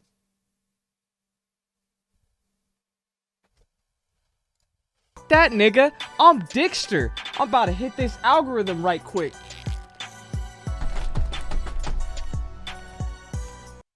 Anyway, so that's the clips in regards to me. Overall, like, I've seen some people worried that this video was going to be like bad news or something. I don't know. I just didn't think it was a very good video. Like I said, I understand some people might disagree, especially people in his community. You know, everybody supports their guy, right? So I'm sure there's going to be a lot of people that support technicals. But personally, like, as far as like the commentary community or like my little, you know, friend circle or whatever, I don't think there was anything to worry about in this video. And I don't think this video made any good points other than the one I mentioned earlier about John Swan. This video was just a lot of ignoring a bunch of context and nuance to try and get an easy W. And I think it fell flat. And that's just how I feel about it, though. All right, there you have it for today's show. I want to thank all you guys so much for watching, especially the people who have been watching live over on, you know, here on YouTube, on Twitch, on DLive and Trovo. It's always cool to see so many of you guys join in on the topics that we discuss here live. And for those of you guys who are watching the re-uploaded video version of this or listening to the audio podcast, you guys can join us as well. You know, follow me on the various, you know, different live streaming platforms that I broadcast on, and you can tune into these broadcasts and join us, be a part of the conversation and stuff like that. It's always nice to have you guys join us here. And with that said, I want to thank you guys so much for watching. I hope you guys enjoyed the show, and I will see you guys in the next one. Take care.